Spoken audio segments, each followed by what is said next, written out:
Tonight we're going back to 1347, and you're about to experience the longest, deadliest winter in medieval history.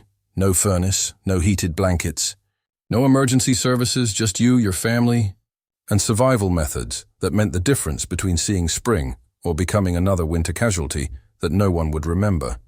If you're enjoying these stories, I'd really appreciate a like or subscribe. I'm always curious where you're all listening from, so drop a comment with your location and what time it is there. It always amazes me how people are falling asleep to this all over the world.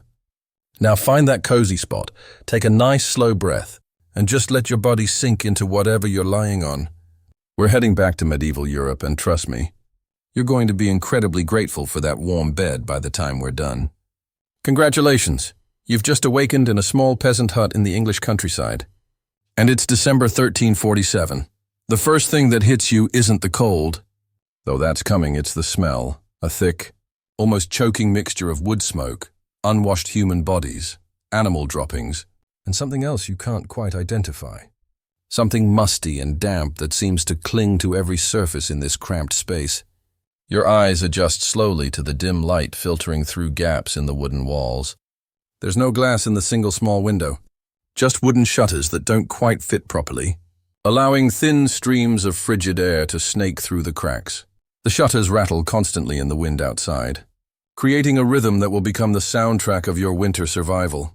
You're lying on what can generously be called a bed, though it's really just a wooden frame filled with straw that's been compressed down to almost nothing over months of use. A thin woolen blanket covers you, scratchy and smelling of lanolin and smoke. The blanket is barely adequate even now, and you can already sense that the real cold hasn't even begun yet. The hut around you is smaller than most modern walk-in closets, maybe 12 feet by 8 feet, with a ceiling so low that a tall person would have to duck constantly.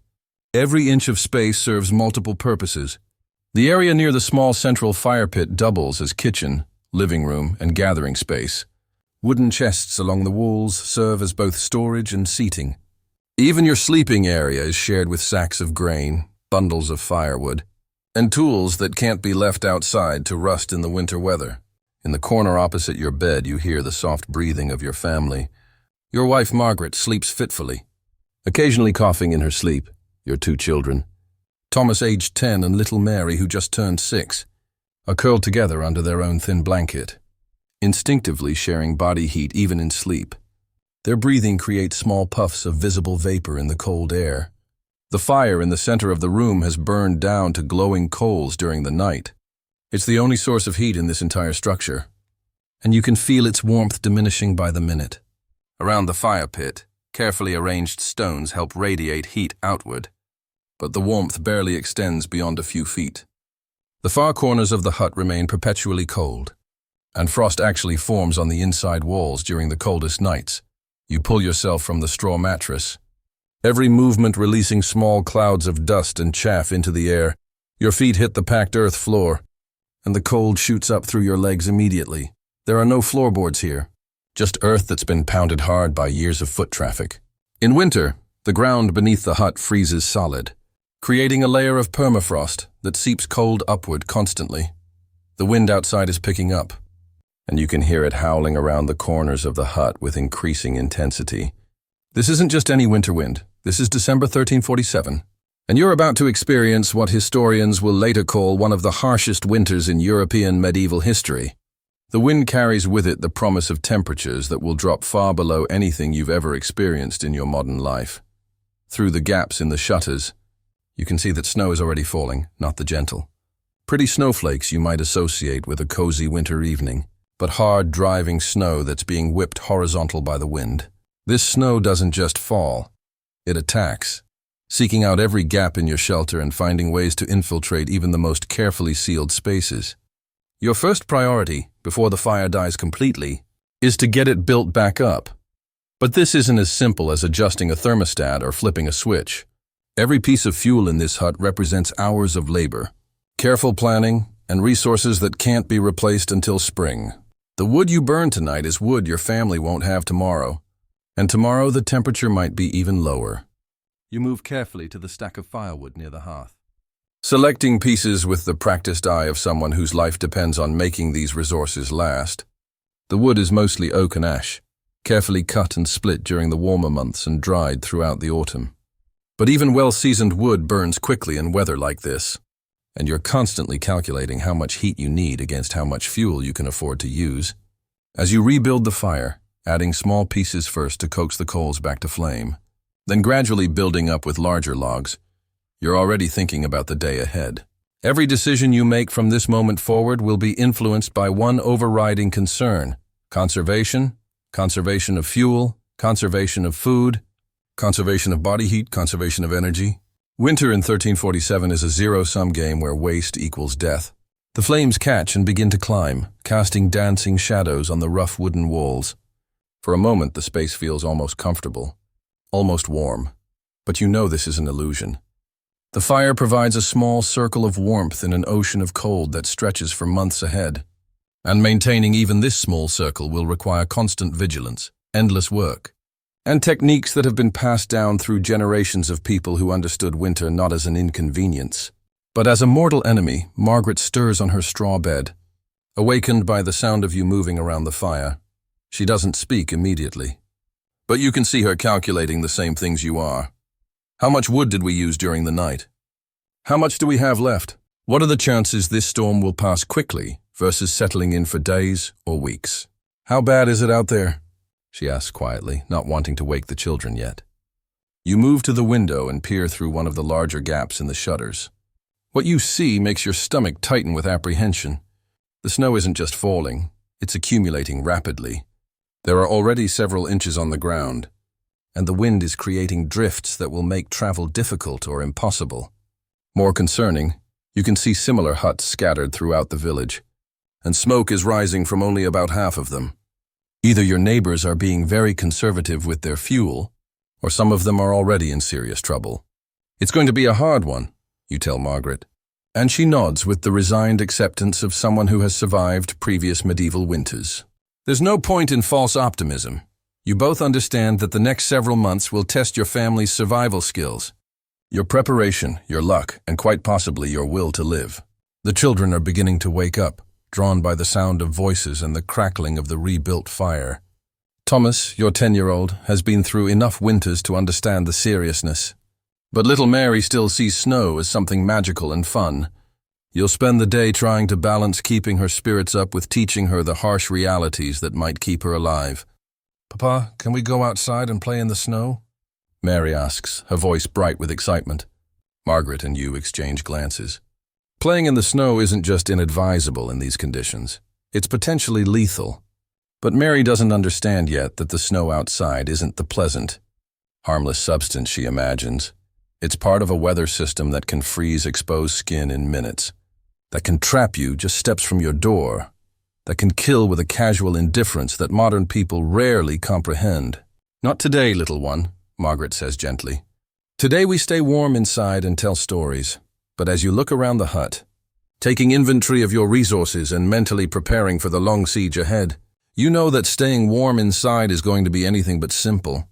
You're about to begin a battle for survival that will stretch your medieval knowledge, your physical endurance, and your family's unity to their absolute limits." The fire pops and hisses as a piece of sap-filled wood releases its moisture, sending a small shower of sparks up toward the smoke hole in the roof. Some of those sparks will make it outside, but others will settle on the floor or land on surfaces around the hut. Fire safety in a medieval peasant dwelling is a constant concern, especially during winter when the fire burns almost continuously. One misplaced spark could destroy not just your shelter, but your entire family's chances of surviving until spring. Outside, the wind continues to build, and you can hear other sounds mixed in with its howling. The creaking and groaning of trees being bent by the gale, the occasional crash of a branch falling, and underneath it all, a sound that makes your blood chill, the distant crying of children from other huts in the village. Not the normal crying of everyday childhood upsets, but the desperate wailing of hunger and cold that will become increasingly common as winter tightens its grip. This is December 1347, and winter has just begun. Your hut, like every peasant dwelling in the village, represents centuries of trial and error in the art of winter survival. Nothing about its construction is accidental or decorative. Every beam, every gap, every seeming imperfection serves a purpose in the complex dance between staying warm and staying alive. The walls are constructed of oak timbers filled with wattle and daub, a mixture of woven branches, mud, straw, and animal dung that, when dried, creates surprisingly effective insulation. But the key word is when dried, during wet weather. The daub can absorb moisture and actually conduct cold more efficiently than it blocks it. Throughout the autumn, your family spent countless hours repairing small cracks and gaps where the daub had shrunk or fallen away, because you knew that each tiny opening would become a pathway for deadly cold once winter arrived. The roof above you is thatch, thick layers of straw and reed that have been carefully laid and maintained. A good thatch roof can last 20 years or more, but it requires constant attention. During summer and autumn, you climbed up regularly to replace damaged sections, to ensure that the layers remained thick enough to shed water, and to check for the early signs of rot or pest damage that could compromise the roof's integrity during winter storms. But thatch has a peculiar relationship with winter weather. When dry, it provides excellent insulation, trapping air in thousands of tiny pockets that help keep heat in and cold out. When wet, however, thatch becomes heavy, can develop leaks, and loses much of its insulating properties. The art of maintaining a thatch roof in winter involves a careful balance between keeping it dry enough to function and preventing the wind from stripping away sections during storms. The single window in your hut faces south, positioned to capture as much sunlight as possible during the short winter days. But sunlight in December 1347 is a precious commodity. The days are barely 8 hours long, and much of that time the sun is obscured by the storm clouds that seem to have settled permanently over the countryside. When the sun does appear, you've learned to open the shutters despite the cold, because even a few minutes of direct sunlight can warm the interior air and provide crucial psychological relief from the oppressive darkness of winter. The smoke hole in the center of the roof serves multiple functions beyond just allowing smoke to escape. It provides the only source of natural light when the window shutters are closed against storms. It allows for air circulation that prevents the buildup of dangerous gases from the fire, and, counterintuitively, it helps regulate the temperature inside the hut by creating a convection current that moves the warmest air up and out while drawing fresh air in through small gaps near the floor. This ventilation system is both blessing and curse. It prevents suffocation and carbon monoxide poisoning, dangers that claimed many medieval lives during winter. But it also means that maintaining heat requires a constant fire, because the convection current that keeps you alive also carries away much of the warmth you're trying to preserve. The floor beneath your feet tells its own story of winter survival strategies. The packed earth has been mixed with straw and animal hair to create a surface that's harder and more stable than pure dirt, but still softer than stone. During winter, families often spread additional straw on the floor, creating an insulating layer between their feet and the frozen ground below. This straw is changed regularly because it absorbs moisture from breath, cooking, and the occasional leak and wet straw provides no insulation while creating conditions perfect for mold and disease. Around the central fire pit, the floor has been carefully designed to manage heat distribution. Flat stones have been embedded in the earth, positioned to absorb heat from the fire during active burning periods and radiate that heat back into the room long after the flames have died down. These thermal mass stones are one of the most sophisticated technologies in your medieval survival toolkit, allowing you to stretch the heating power of each piece of precious firewood. But the most ingenious aspect of the hut's design is something that wouldn't be immediately obvious to a casual observer: the way it's positioned in relationship to the other buildings in the village. Your hut is part of a cluster of similar structures, arranged so that they provide mutual wind protection while sharing resources and labor. During the worst storms, families can move between huts through covered passages, or by following rope guidelines that prevent getting lost in blizzard conditions. The clustering arrangement also allows for shared heating strategies that no single family could manage alone. Large communal fires can be built in spaces between huts, with families taking turns maintaining them throughout the night. Food preparation can be consolidated to conserve fuel. Children can be moved to whichever hut currently has the best heating conditions, while adults work on maintenance tasks that require them to endure colder temperatures. Your hut store is smaller than what modern people would consider normal. Barely 5.5 feet high and less than 3 feet wide. This isn't due to construction limitations, but because smaller openings lose less heat when they're opened and closed. The door itself is thick oak planks held together with iron bands, and it's designed to seal as tightly as possible against the frame. Gaps around the door are stuffed with cloth, straw, or moss during winter, creating a seal that might look crude, but is remarkably effective at preventing heat loss. Inside the hut, storage systems have evolved to support winter survival strategies that go far beyond simply having enough food. Grain is stored in wooden chests that are elevated off the floor to prevent moisture damage and rodent access. These chests are positioned near the walls where they can benefit from the slightly warmer temperatures while avoiding the risk of accidental fire from sparks. Each chest contains not just grain, but specific amounts calculated to last precise periods of time, allowing the family to ration food consumption with mathematical precision. Root vegetables are stored in underground pits that extend beneath the hut's floor. These pits take advantage of the Earth's natural insulating properties to keep vegetables from freezing while preventing them from rotting. In the damp conditions that would occur if they were stored above ground during winter, the pits are lined with stones and covered with tight-fitting wooden lids that create mini-cellars where turnips, carrots, and onions can remain viable for months. Preserved meats hang from the rafters in the coldest part of the hut, where the low temperatures help maintain their preservation while keeping them accessible for daily meals. These aren't just randomly hung pieces of meat, but carefully prepared foods that represent a complex understanding of preservation chemistry developed over centuries of trial and error. Salt-cured pork, smoked beef, and dried sausages hang in precise arrangements that allow air circulation while preventing contact with moisture or pests.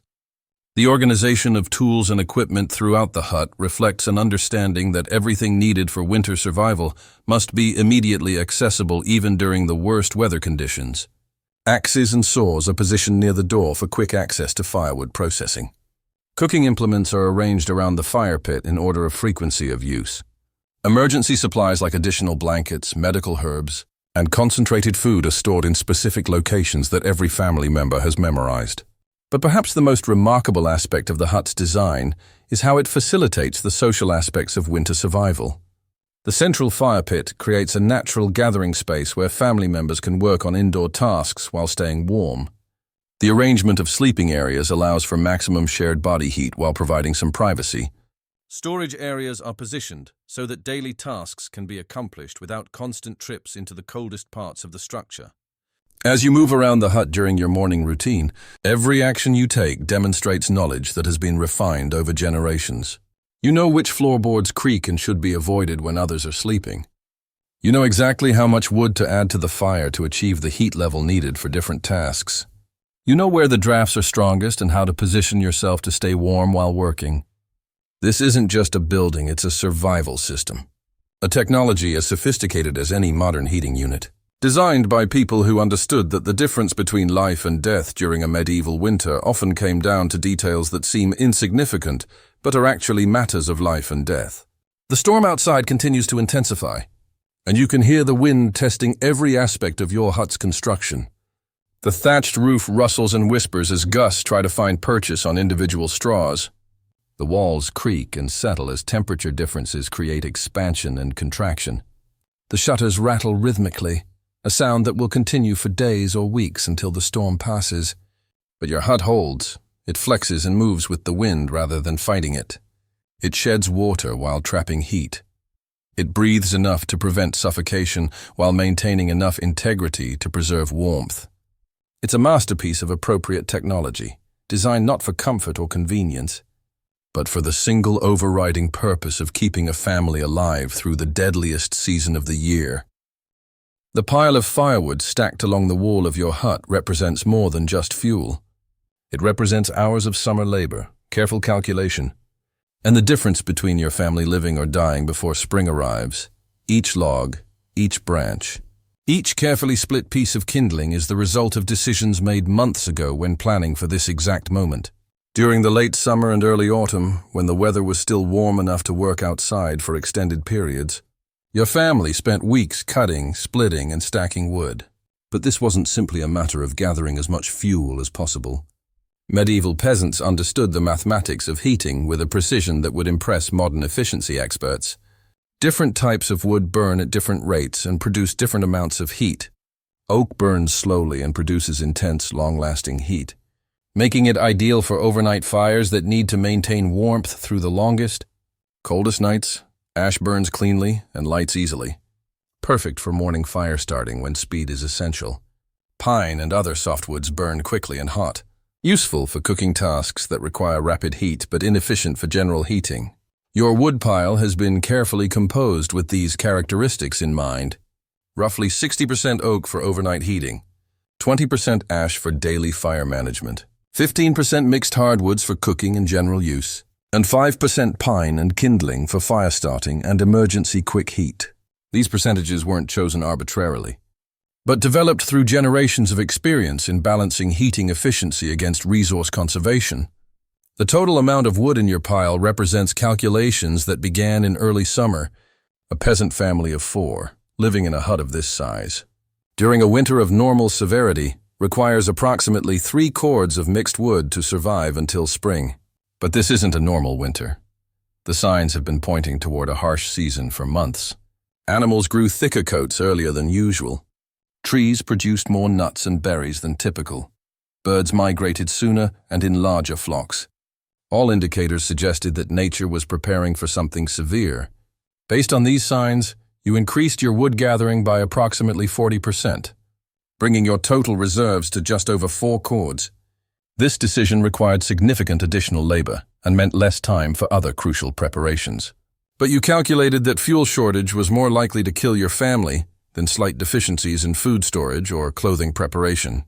Now, as you select pieces for the morning fire, you're already doing mathematical calculations that will be repeated dozens of times every day throughout the winter. How much heat do you need for the current tasks? How long do you need the fire to maintain that heat level?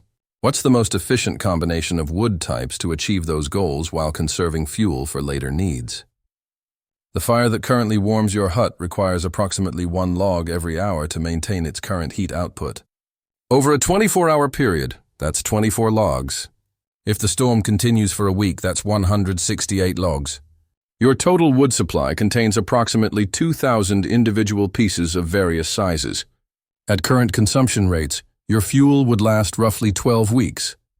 But winter in 1347 will last closer to 16 weeks. And this calculation assumes constant moderate heating. During the worst cold snaps, fuel consumption can double or even triple.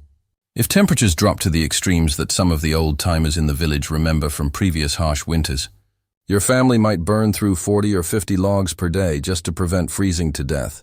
This mathematical reality shapes every decision about fire management throughout the winter. During warmer periods, you'll bank the fire down to glowing coals, adding just enough fuel to prevent it from going out completely. During extremely cold spells, you'll have to choose between maintaining comfortable heat and preserving enough fuel to last until spring.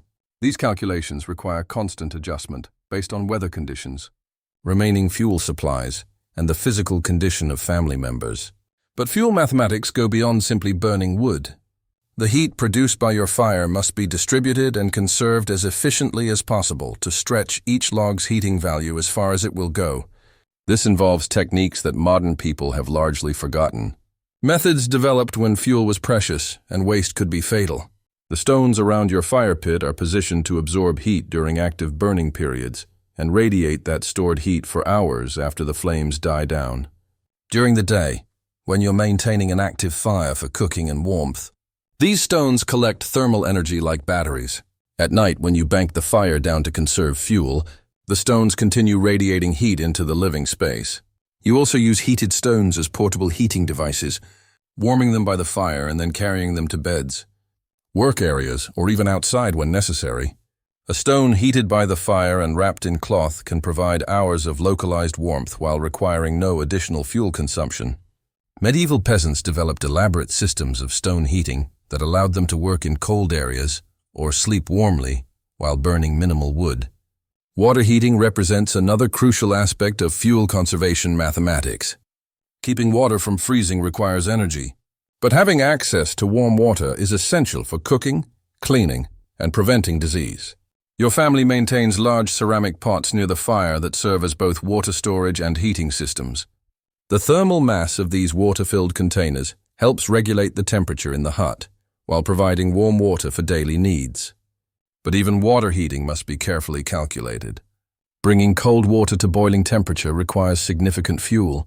Maintaining warm water at temperatures below boiling requires much less energy, but must be done consistently to prevent freezing.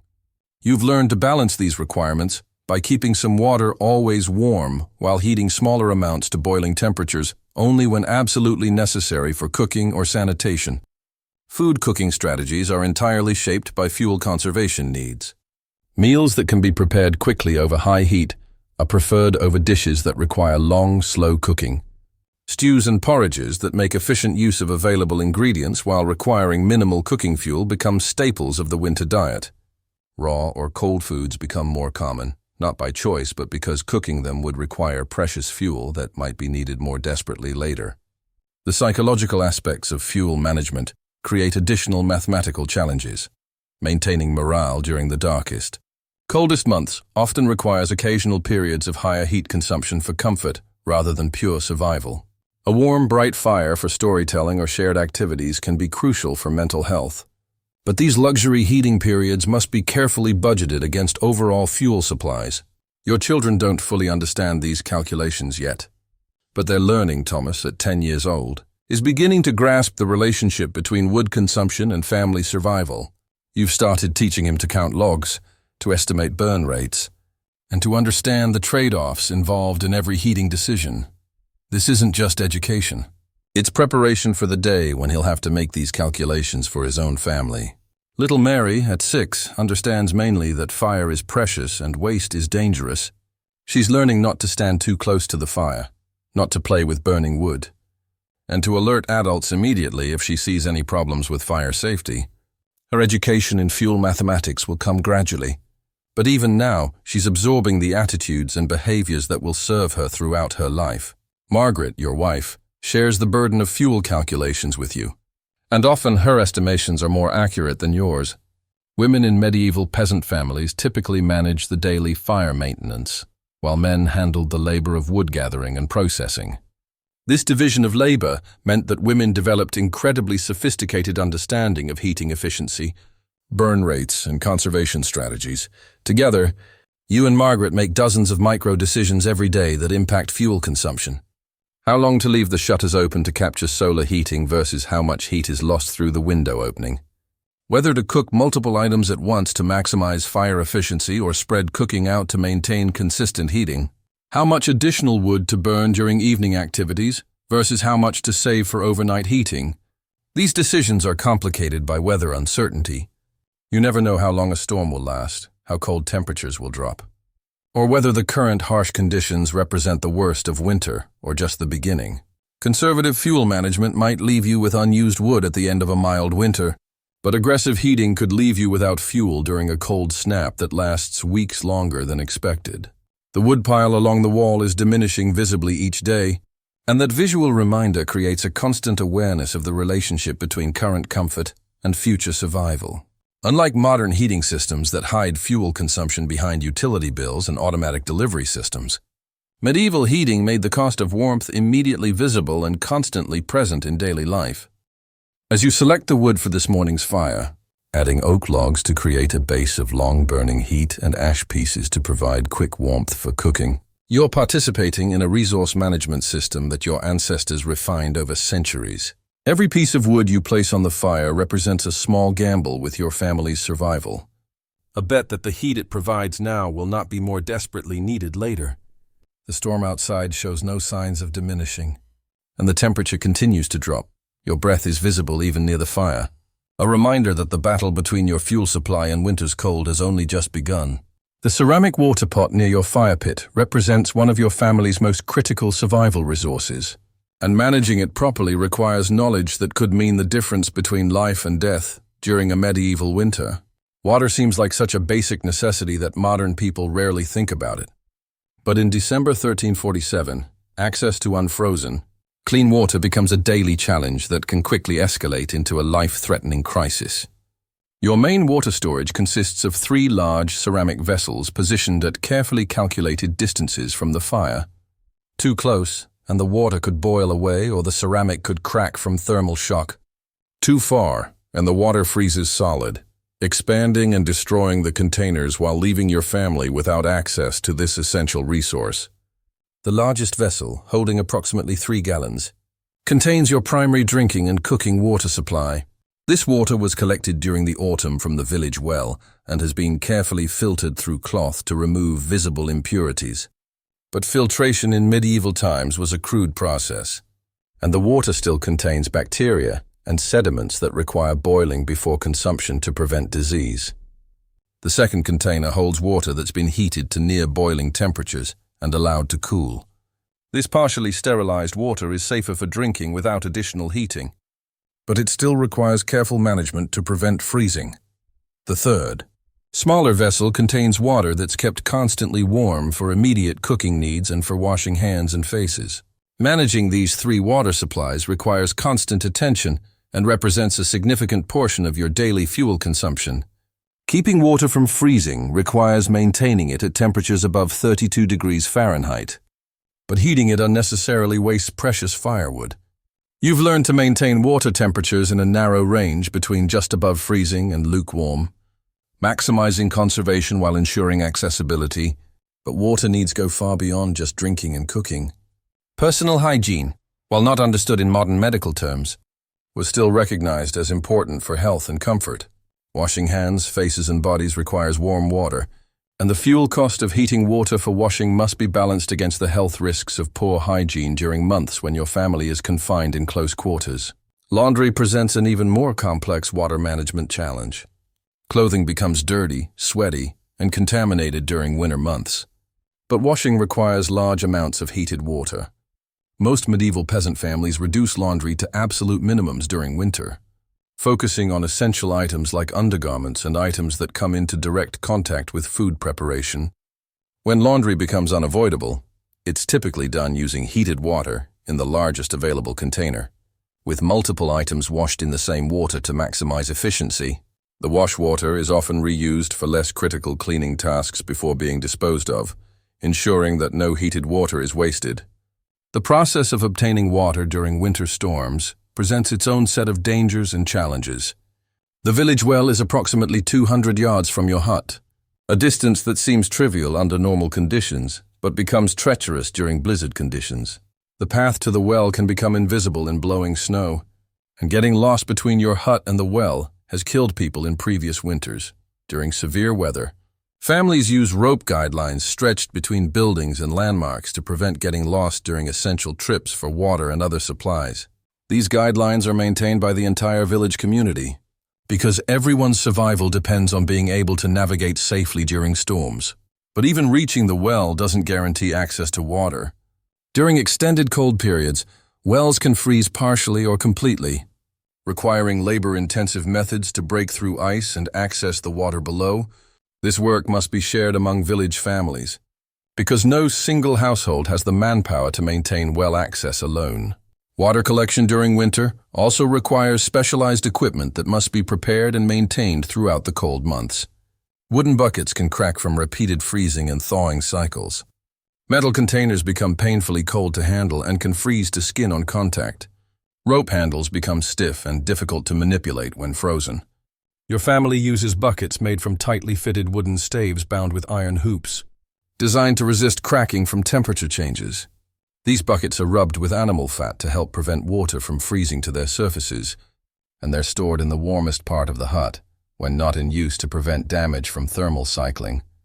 The trip to collect water requires careful planning and protective equipment. Heavy cloaks, thick mittens, and waterproof footwear are essential to prevent frostbite during the time required to break ice, draw water, and transport it back to the hut. Even with proper protection, water collection in severe weather is dangerous and physically demanding work. Once water is collected and brought back to the hut, it must be carefully managed to prevent waste or contamination. Spilled water becomes ice almost immediately on the cold floor, creating slippery and dangerous conditions. Contaminated water can cause illness that would be manageable during warmer months but potentially fatal when combined with winter stress and limited medical resources. Your family has developed routines for water management that minimize risk while ensuring adequate supply. Water collection happens during the warmest part of the day when possible. Multiple containers are filled during each trip to reduce the frequency of exposure to dangerous conditions. Water is heated in batches to maximize fuel efficiency while ensuring constant availability of warm water for essential needs. But water management also involves understanding the relationship between hydration and cold weather survival. Dehydration occurs more quickly in cold conditions than most people realize, partly because the dry air associated with winter weather increases moisture loss through breathing and skin evaporation. Maintaining adequate fluid intake is essential for circulation, body temperature regulation, and immune system function. At the same time, consuming cold water in cold conditions can actually lower body temperature and increase heating requirements. The ideal approach involves drinking moderate amounts of warm water throughout the day, providing hydration while contributing to internal body heating rather than subtracting from it. Medieval peasants understood these principles through practical experience rather than scientific knowledge. But their methods were remarkably sophisticated. Warm herbal teas served multiple functions, providing hydration, internal heating, some nutritional value, and psychological comfort. These beverages were prepared using minimal fuel by steeping herbs in hot water rather than boiling them extensively. The psychological aspects of water management also play important roles in winter survival. The sound of water boiling, the steam rising from warm containers, and the comfort of warm drinks all contribute to mental health during the dark, cold months when depression and despair can become serious threats to survival. Your children require special attention when it comes to water consumption. Young bodies lose heat more quickly and become dehydrated more rapidly than adults. Thomas and Mary need frequent small amounts of warm liquid throughout the day, but they must also be taught not to waste this precious resource through spills or overconsumption. Teaching children proper water discipline is another aspect of winter survival education. They must learn to drink carefully, to hold containers properly to prevent spills, to ask for help when needed, and to understand that water waste during winter isn't just inconvenient, but potentially dangerous for the entire family. Margaret handles much of the day-to-day water management, from maintaining proper temperatures in the storage vessels to preparing warm drinks and managing cooking water. Her knowledge of water conservation techniques, heating efficiency, and health requirements makes her essentially the family's water resource manager, a role that requires constant attention and sophisticated decision-making. As you check the water vessels this morning, you can see ice forming on the surfaces despite their proximity to the fire. The storm outside has dropped temperatures even lower than you initially estimated, and maintaining liquid water is requiring more fuel than you anticipated. The mathematics of water management, like every other aspect of winter survival, are shifting in response to conditions that are more severe than your planning assumed. The ceramic vessels themselves represent significant investments in survival technology. Good ceramic water containers are expensive and difficult to replace, especially during winter when travel to markets or craftspeople is nearly impossible. Protecting these containers from cracking due to thermal stress or accidental damage is almost as important as managing the water they contain. You add another log to the fire and adjust the position of the water containers to maintain their temperature while preventing overheating. Every adjustment represents a small decision in the ongoing battle to balance resource consumption against survival needs. A battle that will be repeated countless times before spring finally arrives. The iron pot suspended over your fire contains this morning's breakfast, a porridge that represents far more than just a simple meal. Every ingredient, every cooking decision, and every method of preparation reflects centuries of accumulated wisdom about extracting maximum nutrition and energy from limited resources while conserving precious fuel during the most challenging months of the year. Medieval cooking during winter isn't about flavor or variety, though medieval peasants had sophisticated understanding of both. Winter cooking is about survival mathematics, how to extract maximum calories, essential nutrients, and warming properties from available ingredients while using minimal fuel and creating food that will sustain your family through months of physical and psychological stress. The porridge bubbling in your iron pot this morning is made from barley, the most reliable grain crop in your region and the foundation of winter nutrition for peasant families. But this isn't simply barley boiled in water. The grain was first ground using a hand quern during the autumn, producing a coarse meal that cooks more quickly and thoroughly than whole grains, reducing fuel consumption while improving digestibility. The barley meal was then mixed with water in ratios that have been calculated through generations of experience. Too much water creates a thin gruel that provides insufficient calories per serving. Too little water results in a thick paste that's difficult to digest and doesn't provide adequate hydration. The optimal ratio produces a porridge with the consistency of modern oatmeal, substantial enough to provide lasting energy, while liquid enough to warm the body from within. But the nutritional sophistication of this simple porridge goes far beyond just grain and water. Small amounts of preserved vegetables have been added, dried onions for flavor and to help fight off winter illnesses, chopped preserved carrots that provide essential nutrients lacking in pure grain diets, and herbs that serve both medicinal and flavoring purposes. The cooking process itself demonstrates remarkable understanding of fuel efficiency and nutrition optimization. Rather than boiling the porridge rapidly, which would consume excessive fuel while potentially destroying some nutritional value, you maintain it at a gentle simmer that slowly breaks down the grain starches into easily digestible forms.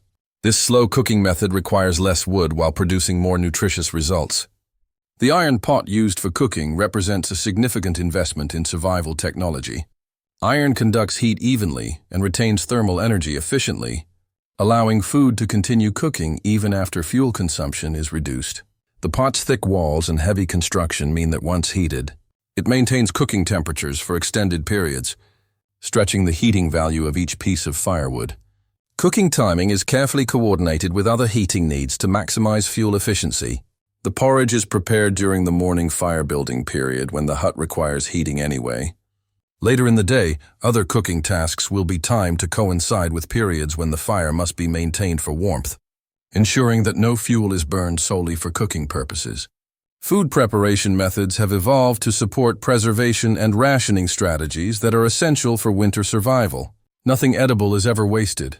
Vegetable scraps that would be discarded during times of abundance are saved for soup stocks. Bones from meat meals are cracked to extract marrow and then boiled to create nutritious broths. Even grain husks are sometimes ground and added to porridges during the leanest periods. The daily food allocation for your family has been calculated with mathematical precision based on stored supplies and expected winter duration. Each person receives portions sized to maintain health and energy, while ensuring that food stores last until spring crops become available. These portions are smaller than what modern people would consider adequate. But medieval peasants developed remarkable efficiency at extracting nutrition from limited quantities of food. Breakfast portions this morning reflect the family hierarchy that governs resource distribution during survival conditions. You, as the primary laborer responsible for maintaining the fire, collecting water, and performing the heaviest work, receive the largest portion. Margaret receives slightly less but still substantial nutrition to support her work managing the household, caring for children, and handling many daily survival tasks. Thomas gets a growing boy's portion that balances his nutritional needs against the reality of limited supplies. Little Mary receives the smallest portion, carefully calculated to support her health, while acknowledging that children's smaller bodies require proportionally less food. But medieval families understood that pure calorie distribution wasn't sufficient for optimal winter survival. Certain nutrients become critically important during cold weather and extended periods indoors. The herbs added to this morning's porridge aren't just flavoring, but represent sophisticated nutritional medicine developed through centuries of practical experience. Wild garlic, carefully dried during the autumn, provides compounds that help fight respiratory infections that are common during winter months when families are confined in close quarters. Nettle leaves, gathered and preserved during summer, provide iron and other minerals that become deficient in limited winter diets. Rose hips, collected after the first frost, provide what we now know as vitamin C, essential for preventing scurvy during months without fresh fruits or vegetables. Food storage and preservation methods create additional layers of complexity in medieval cooking. Different preservation techniques produce foods with different nutritional profiles, cooking requirements, and fuel costs. Smoked meats cook quickly, but require careful handling to prevent spoilage. Salt-preserved vegetables need soaking before cooking to remove excess salt. Dried foods require longer cooking times but provide concentrated nutrition. Your family's preserved food stores represent months of summer and autumn labor, but they also represent sophisticated understanding of seasonal nutrition requirements. The mix of preserved meats, vegetables, grains, and herbs was designed not just to provide calories throughout winter, but to supply the specific nutrients needed to maintain health during months of limited sunlight reduced physical activity, and increased stress on immune systems. Cooking methods during winter must also account for the psychological aspects of survival. Food provides not just physical sustenance, but emotional comfort during months that can be psychologically devastating. Hot meals create warmth, pleasant aromas, and shared experiences that help maintain family unity and mental health. The extra fuel cost of cooking warm food instead of eating cold preserved foods is often justified by these psychological benefits. The iron pot over your fire also serves purposes beyond cooking meals. Throughout the day, it will be used to heat water for drinking, for washing, and for various household tasks. In the evening, it might contain herbal preparations for treating minor ailments or preventive medicines designed to maintain health during the winter months. The pot's versatility makes it an essential tool in the medieval survival toolkit. Meal timing during winter reflects both nutritional science and fuel conservation principles. The morning porridge provides energy for the day's work, while taking advantage of the fire that must be built anyway to warm the hut after the cold night. A midday meal, usually simpler and often cold, conserves fuel during the warmest part of the day, when additional heating is least necessary. The evening meal is typically the most substantial, providing nutrition for the long, cold night ahead, while using fire that will be maintained anyway for heating. But cooking during winter storms like the one currently raging outside presents special challenges. Smoke doesn't draw properly through the roof hole when wind conditions are severe, causing smoke to accumulate inside the hut and making cooking unpleasant and potentially dangerous. High winds can also affect fire behavior, making temperature control more difficult and potentially causing dangerous flare-ups. During severe weather, families often resort to cooking methods that produce less smoke and require more predictable fire behavior.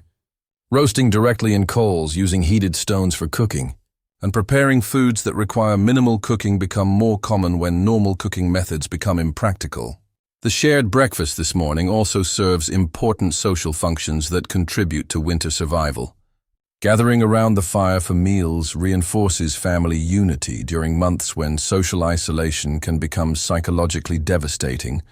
Sharing food from a common pot reinforces the cooperation and resource sharing that are essential for survival. The routine of regular meals helps maintain normal daily structure during months when the lack of sunlight and outdoor activity can disrupt natural rhythms. Teaching children about food preparation and cooking is another aspect of winter survival education. Thomas is learning to judge cooking temperatures, to manage fuel consumption during meal preparation, and to understand the relationship between food resources and family survival. Mary is learning basic food handling, the importance of not wasting any edible material, and how to assist with simple cooking tasks. Margaret's role in food preparation extends far beyond simple cooking. She must constantly balance nutritional requirements against resource limitations. Plan meal timing to coordinate with fuel consumption for heating. Manage food storage to prevent spoilage while ensuring adequate variety. And maintain food safety standards that prevent illness during months when medical treatment is limited. The morning porridge is nearly ready, filling the hut with warm aromas that provide psychological comfort as much as the promise of physical nourishment. But even this simple meal represents dozens of decisions about resource allocation, cooking efficiency, nutritional balance, and family health that will be repeated throughout the winter months. As you stir the porridge with a wooden spoon, adding a small amount of precious salt that enhances flavor while providing essential minerals, you're participating in a food system that sustained human civilization through centuries of harsh winters. Every technique, every ingredient choice, and every cooking method reflects knowledge that was literally a matter of life and death. The storm continues to rage outside, and the morning meal will provide the energy and warmth needed for another day of survival in conditions that would challenge even modern technology. But first, the family must gather around the fire, share the fruits of careful resource management, and prepare mentally for whatever challenges this December day in 1347 might bring. The woolen cloak hanging on a peg near your bed represents one of the most sophisticated survival technologies available to a medieval peasant family. Though it might not look like much to modern eyes, every fiber, every weave pattern, and every construction detail reflects centuries of development in creating textiles that can keep humans alive in conditions that would otherwise be fatal. Medieval peasants understood clothing not as fashion or personal expression, but as essential survival equipment. Each garment in your family's limited wardrobe serves specific functions in the complex system of maintaining body temperature, managing moisture, and protecting against environmental dangers during the months-long siege of winter. Your own clothing consists of multiple layers, each designed to work together in creating a personal climate control system. Against your skin, you wear a linen undershirt that serves several crucial functions. Linen absorbs moisture from perspiration while remaining relatively comfortable against skin. It can be washed more frequently than outer garments, helping maintain hygiene during months when bathing is difficult. Most importantly, linen creates a layer of insulation while allowing air circulation that prevents the dangerous buildup of moisture that can lead to hypothermia. Over the linen undershirt, you wear a woolen tunic that provides the primary insulation for your torso. This wool was produced by your family's sheep, processed during the warmer months through a complex series of steps that transform raw fleece into textile technology capable of preserving human life. The wool was first washed and cleaned, then combed to align the fibers, spun into thread using a drop spindle, and finally woven into cloth using a simple loom. But the sophistication of this process goes far beyond basic textile production. The wool was processed to maintain specific characteristics that optimize its insulating properties. The natural oils in sheep's wool, called lanolin, provide water resistance while maintaining the fiber's ability to trap air. The spinning process creates thread with specific thickness and twist characteristics that balance durability against warmth retention. The weaving pattern creates a fabric density that blocks wind while allowing moisture to escape. Your woolen braids, the medieval equivalent of underwear, provide insulation for your lower body while allowing freedom of movement necessary for the physical labor that winter survival requires. These are held up with a simple belt and are designed to layer effectively under the woolen hose that cover your legs from foot to thigh. The hose are constructed from wool fabric cut and sewn to fit tightly, minimizing air gaps that would allow heat loss while providing protection for your legs during outdoor work. Your feet are protected by leather boots that represent another marvel of medieval survival technology. The leather was prepared during warmer months using traditional tanning methods that create material capable of protecting feet from cold, moisture, and injury. Inside the boots, you wear woolen socks that provide insulation while absorbing moisture from perspiration. The boots are designed with thick soles that insulate feet from cold ground while providing traction on ice and snow. Margaret's clothing follows similar principles, but reflects the specific needs of her role in family survival. Her woolen dress is designed for ease of movement during household tasks while providing maximum warmth efficiency. Her head covering serves multiple functions, retaining body heat that would otherwise be lost through her head, protecting her hair from smoke and cooking odors, and maintaining the social proprieties that are important even during survival conditions. The children's clothing presents special challenges because growing bodies require more sophisticated temperature regulation than adult systems. Thomas wears scaled-down versions of adult clothing, but with additional layers and more careful attention to fit. Children lose body heat more rapidly than adults, making proper clothing essential for survival. His woolen cap covers his ears and much of his face, areas where heat loss is particularly rapid in young people. Little Mary's clothing must balance warmth requirements against her smaller size and different activity patterns. Her dress is made from softer wool that won't irritate her skin, but it's designed with multiple layers that can be added or removed as conditions change. Her small leather boots are lined with sheepskin that provides additional insulation for feet that are particularly vulnerable to frostbite. But medieval clothing technology goes beyond just individual garments. The family's collection of cloaks, blankets, and additional layers creates a flexible system that can be adapted to changing conditions and different activities. The heavy woolen cloak that you wear for outdoor work provides maximum protection against wind and snow, but would be too warm for indoor activities. Lighter cloaks and shawls can be added or removed as needed throughout the day. Blankets and bedding represent another crucial aspect of textile survival technology. The family's woolen blankets are woven with specific characteristics that optimize their function during sleep. They're heavy enough to trap body heat effectively, but not so heavy that they restrict circulation. The wool's natural properties allow the blankets to absorb some moisture from breathing and perspiration while maintaining their insulating capabilities. The straw mattresses beneath the blankets provide insulation from the cold ground, while creating air pockets that add to the overall insulation system. Fresh straw was added to the mattresses during autumn, and the straw is changed periodically during winter to maintain its insulating properties and prevent the buildup of moisture and pests. Maintaining clothing during winter requires constant attention and specialized knowledge. Wool garments must be dried carefully after exposure to moisture to prevent shrinkage and damage. Repairs must be made immediately to prevent small tears from becoming major problems. Cleaning must be balanced against the difficulty of drying clothes in cold, humid conditions. Margaret manages most clothing maintenance for the family, but this involves sophisticated understanding of textile care under extreme conditions. Woolen items that become wet must be dried slowly and evenly to prevent felting or shrinkage. Linen undergarments need more frequent washing but require warm water and extended drying times. Leather items need regular treatment with animal fats to maintain their water resistance and flexibility. The process of creating winter clothing begins months before it's actually needed. During late spring and early summer, wool must be processed from raw fleece into finished textiles. This involves washing the fleece to remove dirt and debris, combing it to align the fibers and remove shorter pieces, spinning the prepared wool into thread, and finally weaving the thread into cloth. Each step in this process requires specialized tools and knowledge that have been developed over centuries. The cards used for combing wool are designed with specific wire densities that align fibers while removing impurities. The spinning wheel or drop spindle creates thread with characteristics optimized for different types of garments. The loom produces fabric with weave patterns that balance durability against insulation properties. Dyeing winter clothing involves additional considerations beyond just color. Certain dyes provide some protection against insects that can damage stored clothing. Some dyeing processes create chemical changes in wool fibers that improve their water resistance or durability.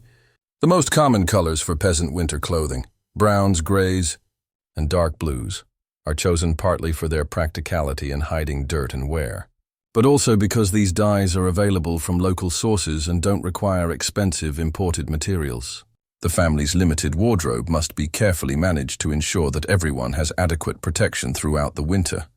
This involves rotating clothing use to distribute wear evenly, performing preventive maintenance to catch problems before they become serious, and planning clothing changes to ensure that everyone has dry, warm garments available when needed. Clothing storage during winter requires careful attention to prevent damage from moisture, pests, and mold. Woolen items are stored with herbs that repel insects while absorbing excess moisture. Chests and storage areas are positioned to avoid dampness while remaining accessible for daily use. Clothing that's not currently being worn is checked regularly for signs of damage or pest problems. The psychological aspects of clothing during winter survival shouldn't be underestimated. Well-maintained clothing contributes to morale and self-respect during months when living conditions can become demoralizing. The familiar textures and warmth of good woolen clothing provide comfort and security that help maintain mental health during the most challenging months of the year. Teaching children about clothing care and textile management is another aspect of winter survival education. Thomas is learning to identify different types of fabric damage, to perform simple repairs, and to understand the relationship between clothing condition and survival probability. Mary is learning basic sewing skills, how to handle delicate fabrics, and the importance of keeping clothing clean and dry. As you adjust your woolen tunic this morning and pull your cloak more tightly around your shoulders, you're relying on textile technologies that represent some of humanity's most important survival innovations. The warmth provided by these simple-looking garments is the result of generations of experimentation, refinement, and accumulated wisdom about how to keep human bodies alive in conditions that would otherwise be fatal. The storm outside continues to test every aspect of your survival systems, including the clothing that stands between your family and the deadly cold, but wrapped in wool that your own sheep provided, wearing leather that you processed yourself. Protected by textiles that represent centuries of accumulated knowledge, you're prepared to face another day in the winter of 1347. The sound of voices calling through the storm reminds you that winter survival in medieval times was never just about individual family preparation. Your family's survival depends on a complex network of relationships, mutual obligations, and community cooperation that has been developed over generations of shared experience with harsh winters and life-threatening conditions.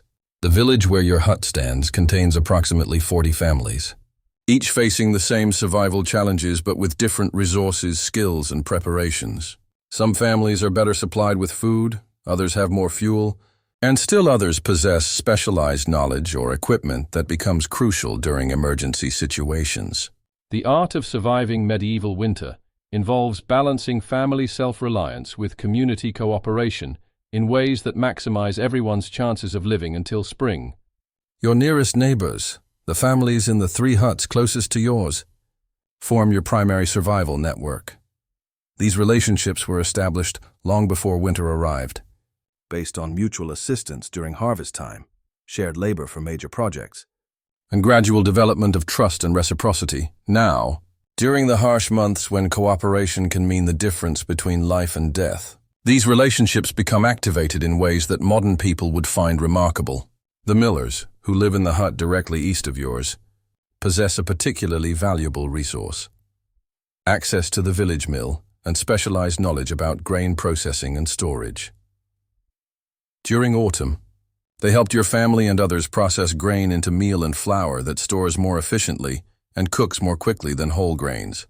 In exchange, your family provided labor for mill maintenance and shared some of your preserved vegetables that complement their grain-heavy diet. Now, during winter, this relationship continues to provide mutual benefits.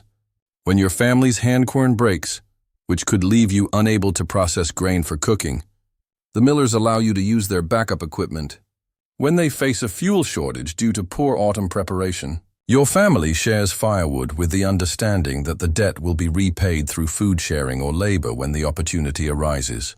The Weavers, living south of your hut, possess specialized textile knowledge that becomes crucial when clothing or blankets are damaged during winter.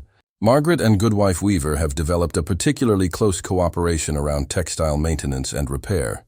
When Mary tears her dress on a nail, Goodwife Weaver helps Margaret repair it using techniques and materials that your family doesn't possess. When the Weaver's youngest child outgrows his winter clothing, Margaret helps create new garments using wool from your family's sheep. These relationships involve far more than simple bartering or economic exchange.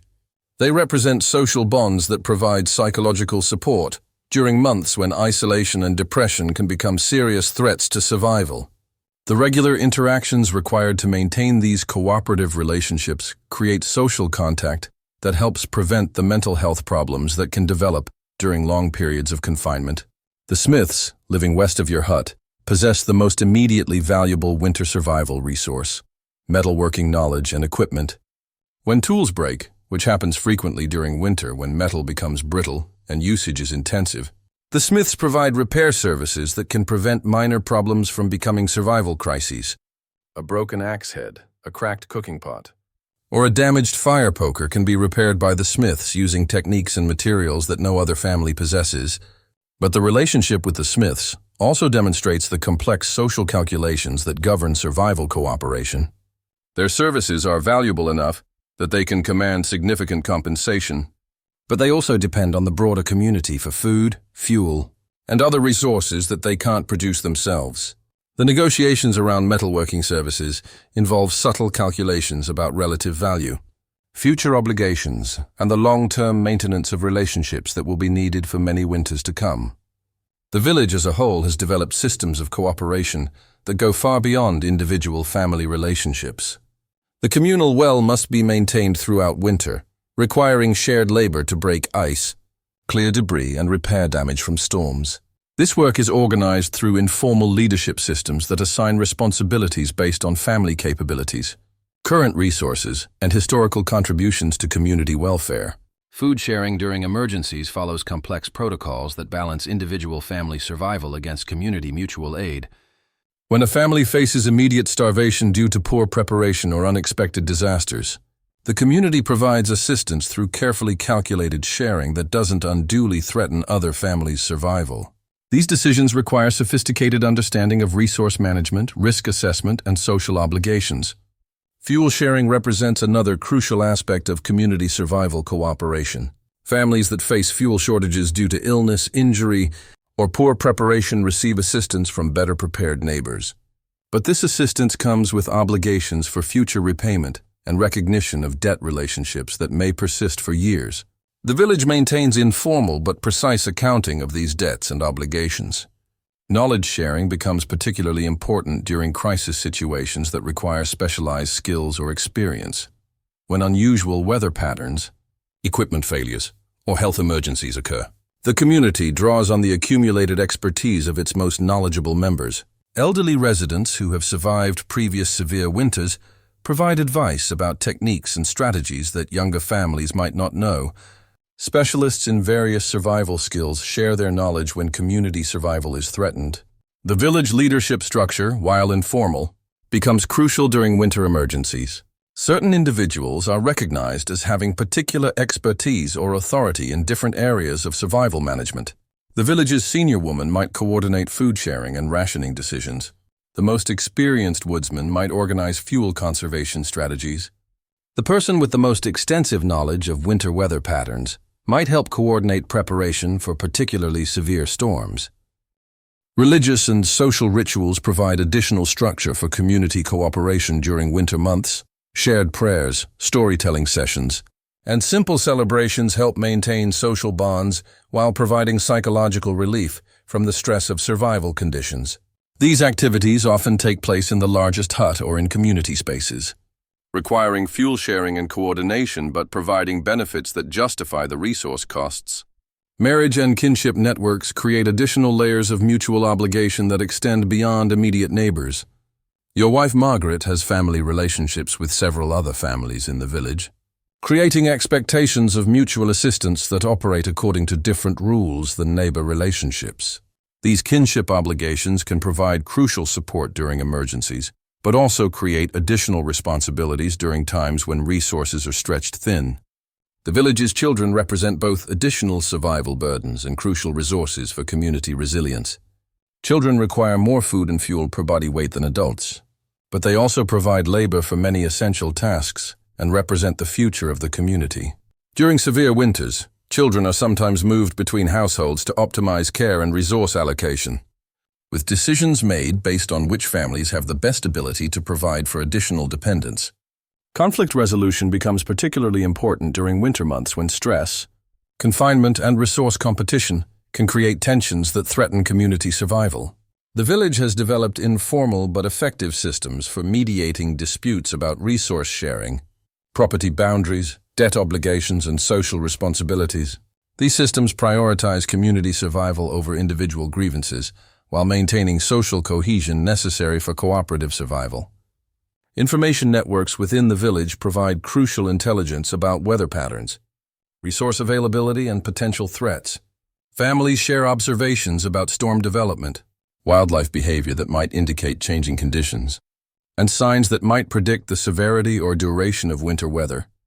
This information sharing helps everyone make better decisions about resource allocation and survival strategies. The community also maintains connections with other villages and larger social networks that can provide assistance during extreme emergencies. These connections require maintenance through regular travel and communication during warmer months, but they provide crucial backup support when local resources prove insufficient for community survival. Trade relationships with traveling merchants, while limited during winter months, provide access to resources and information from outside the immediate area. These relationships must be carefully managed to ensure fair exchanges while building trust for future interactions. The goods obtained through trade can provide crucial supplements to local resources during the most difficult months. As you hear the voices of neighbors checking on each other during this morning's storm, you're reminded that your family's survival depends not just on your own preparation and resources, but on the complex web of relationships and mutual obligations that bind the village community together. These relationships represent social technology, as sophisticated as any physical survival tool, developed over generations of shared experience with the challenges of medieval winter survival.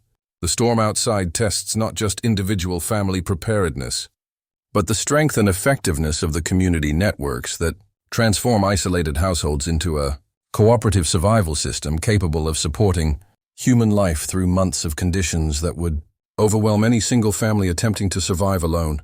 The small leather pouch hanging from a peg near Margaret's workspace contains what might be your family's most precious survival resource after food and fuel. a carefully collected assortment of medicinal herbs, prepared remedies, and healing knowledge that could mean the difference between life and death during the months when professional medical care is unavailable and minor ailments can quickly become fatal.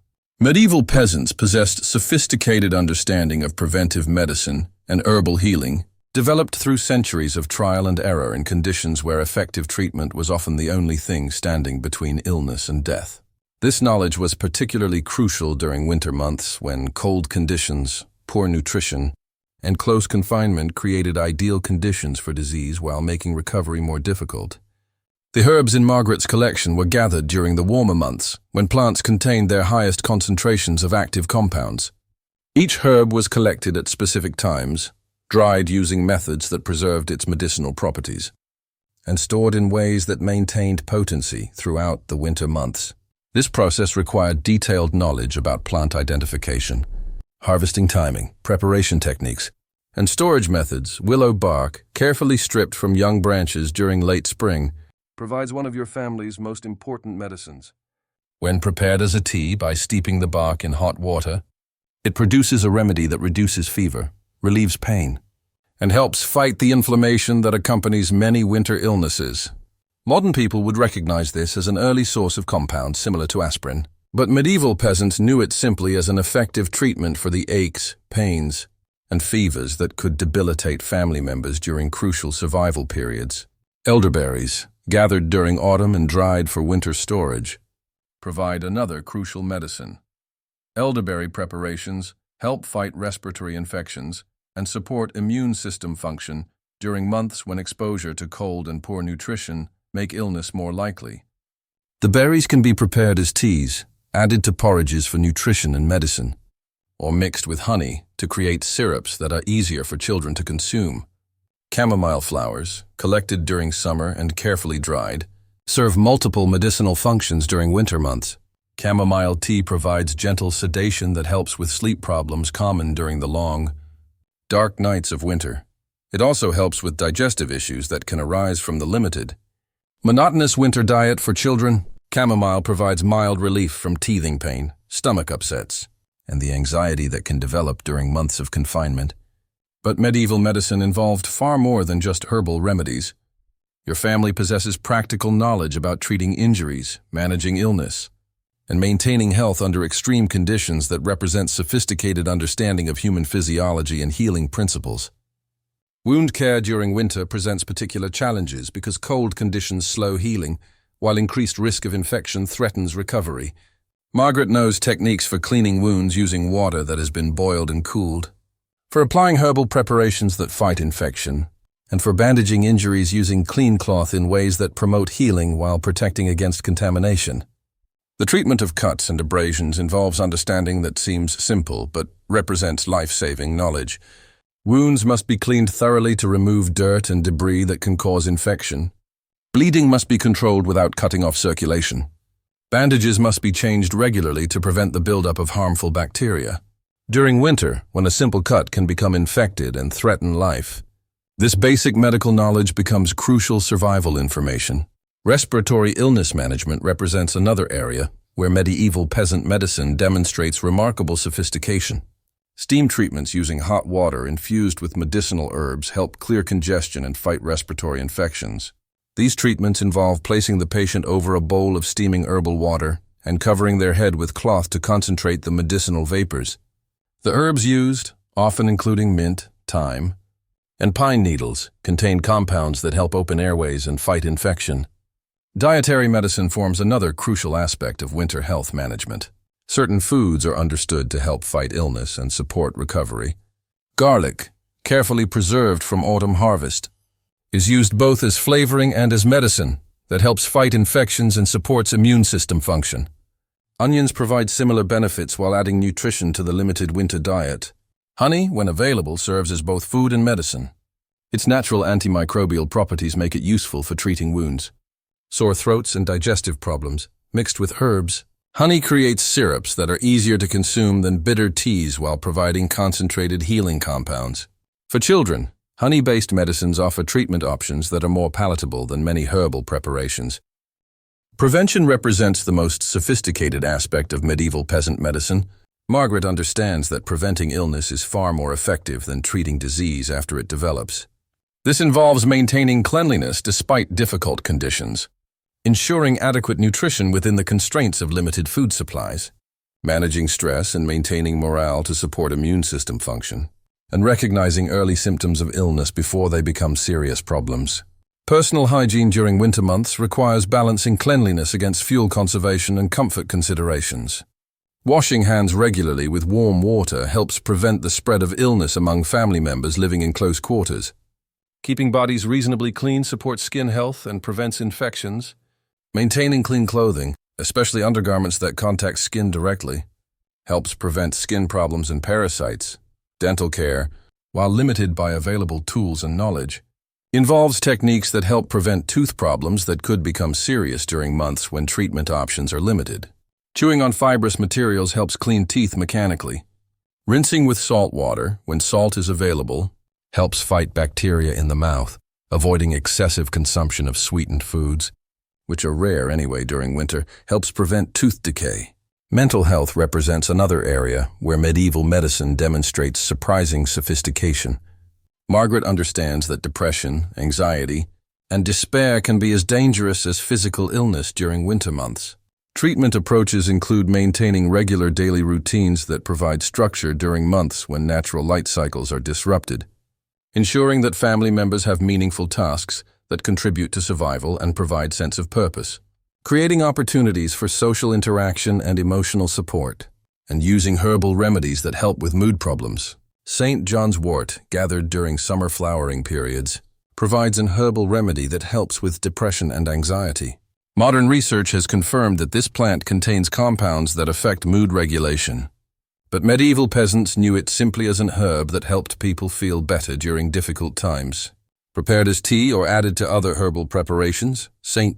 John's wort helps maintain mental health during the darkest months of the year. Treating children's illnesses requires specialized knowledge because children's bodies respond differently to both disease and treatment than adult systems. Dosages of herbal medicines must be adjusted for smaller body weights. Symptoms that might be minor in adults can be serious in children. Treatment approaches must account for children's different nutritional needs and their greater vulnerability to dehydration and fever. Margaret has developed particular expertise in managing childhood illnesses that commonly develop during winter months. She knows how to recognize signs of serious illness that require immediate attention versus minor problems that can be managed with simple home remedies. She understands which herbal preparations are safe for children at different ages, and how to prepare medicines in forms that children will actually consume. Fever management represents a crucial skill because fever can be both a symptom of serious illness and a danger in itself. Margaret knows techniques for reducing dangerous fevers using cool cloths, encouraging fluid consumption, and using herbal preparations that help regulate body temperature. She also understands when fever indicates serious illness that requires more aggressive treatment versus when it represents the body's natural healing response that shouldn't be suppressed.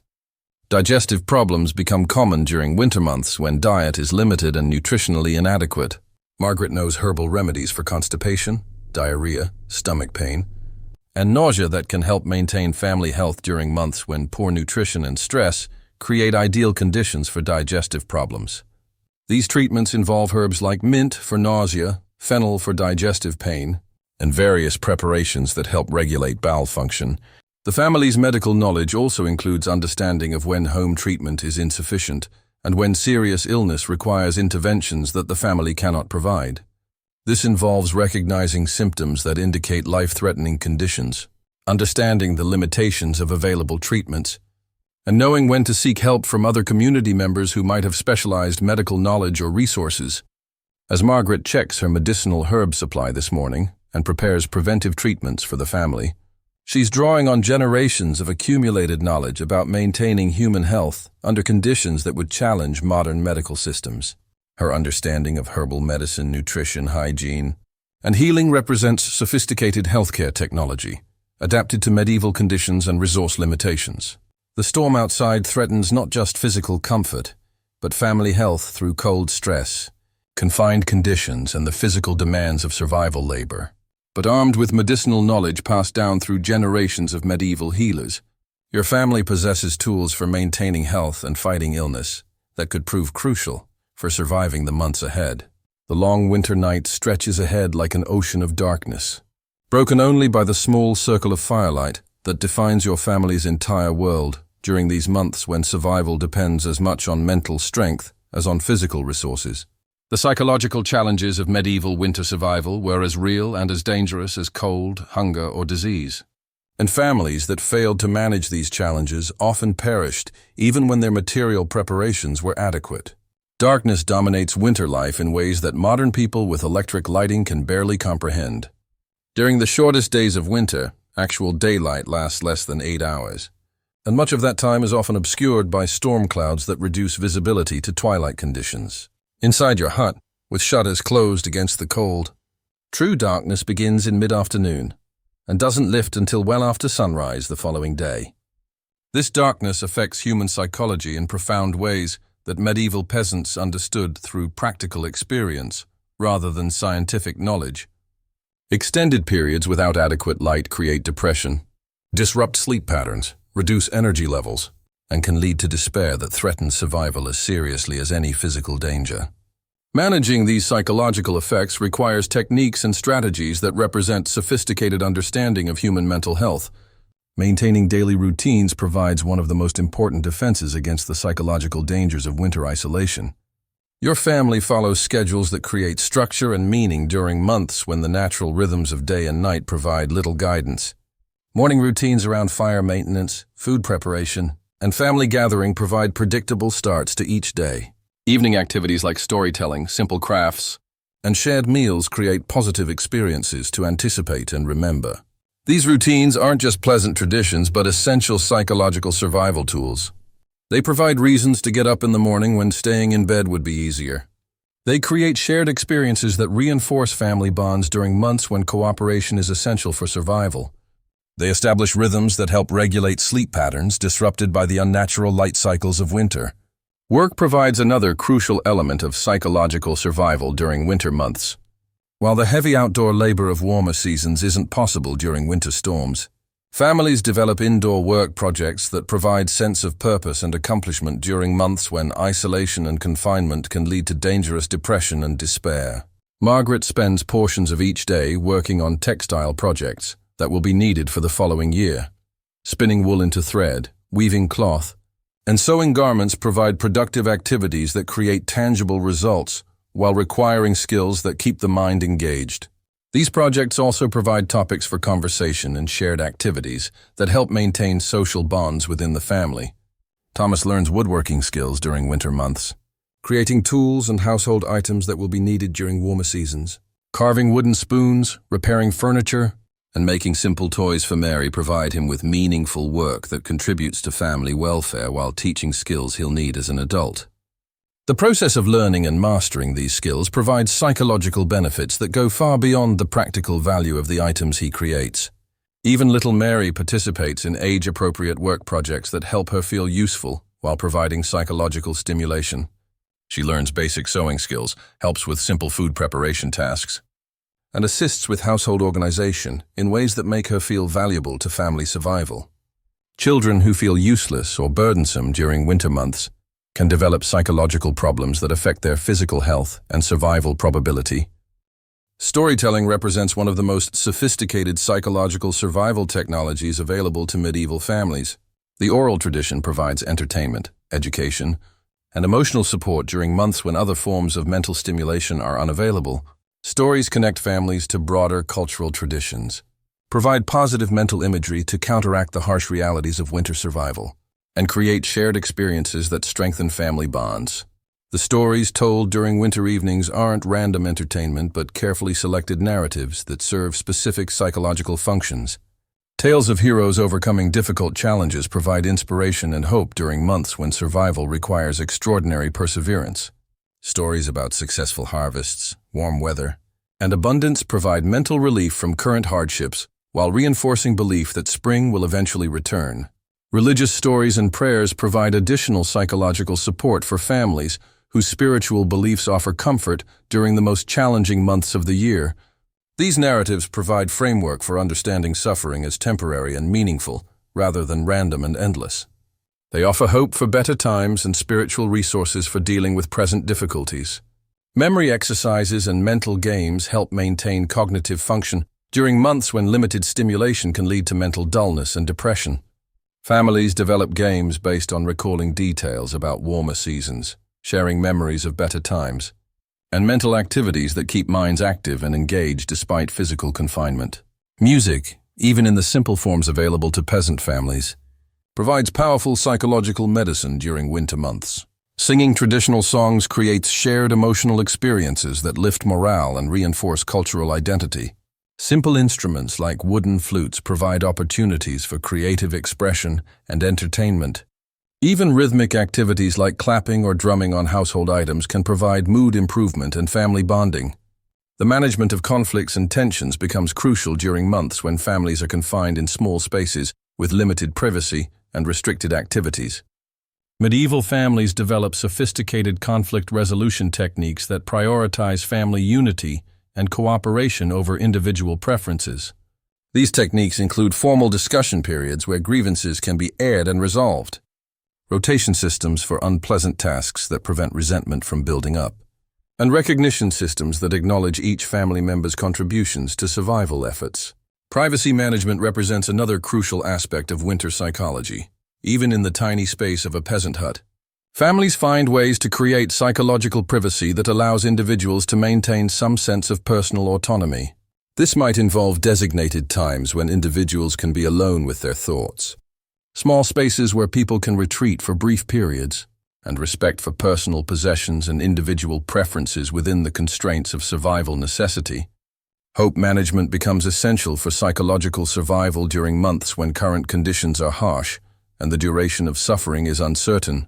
Families develop techniques for maintaining optimism without falling into unrealistic expectations that can lead to devastating disappointment. This involves celebrating small improvements in conditions, maintaining awareness of seasonal progress even when changes are barely perceptible, and focusing on survival accomplishments rather than dwelling on deprivations. The psychological preparation for spring represents an important aspect of winter mental health management. Families begin planning for warmer weather months before winter is actually over, creating anticipation and future focus that helps sustain motivation during the darkest periods. These plans include garden preparation, equipment maintenance projects, and social activities that will be possible once weather improves. Relationship management within the family requires special attention during months when normal social outlets are unavailable and stress levels are high. Parents must maintain their relationship while managing the challenges of childcare under extreme conditions. Siblings must learn cooperation and conflict resolution skills that might not be as crucial during warmer months, when outdoor activities provide individual space and expression. The psychological effects of hunger and malnutrition create additional mental health challenges that families must understand and manage. Inadequate nutrition can cause irritability, difficulty concentrating, and mood changes that affect family relationships and decision-making abilities. Understanding these effects helps families maintain perspective and avoid attributing hunger-related mood problems to relationship issues or personal failings. Sleep management becomes particularly important during winter months when natural light cycles are disrupted and stress can cause insomnia or other sleep disorders. Families develop bedtime routines that promote relaxation and sleep despite challenging conditions. These might include herbal teas that promote sleepiness, relaxation techniques like deep breathing or gentle stretching, and sleep environment management that maximizes comfort within the constraints of available resources. Dreams and dream sharing provide another avenue for psychological support during winter months. Medieval people understood dreams as meaningful experiences that could provide guidance, comfort, and connection to spiritual resources. Sharing positive dreams creates opportunities for hope and inspiration, while discussing troubling dreams allows for emotional processing and support. The management of fear represents one of the most crucial psychological survival skills during winter months, when real dangers threaten family survival daily. Fear of running out of food, fuel, or other essential resources can become paralyzing if not managed properly. Fear of illness, injury, or death can prevent rational decision-making and problem-solving. Techniques for managing fear include realistic risk assessment that avoids both denial and panic, action-oriented responses that channel fear into productive survival activities, and support systems that allow family members to express fears and receive reassurance. Gratitude practices help maintain psychological balance during months when focusing on deprivations and hardships can lead to despair. Families develop habits of acknowledging positive aspects of their situation, expressing appreciation for survival resources they do possess, and recognizing successful management of survival challenges. These practices aren't naive optimism, but realistic approaches to maintaining mental health during genuinely difficult conditions.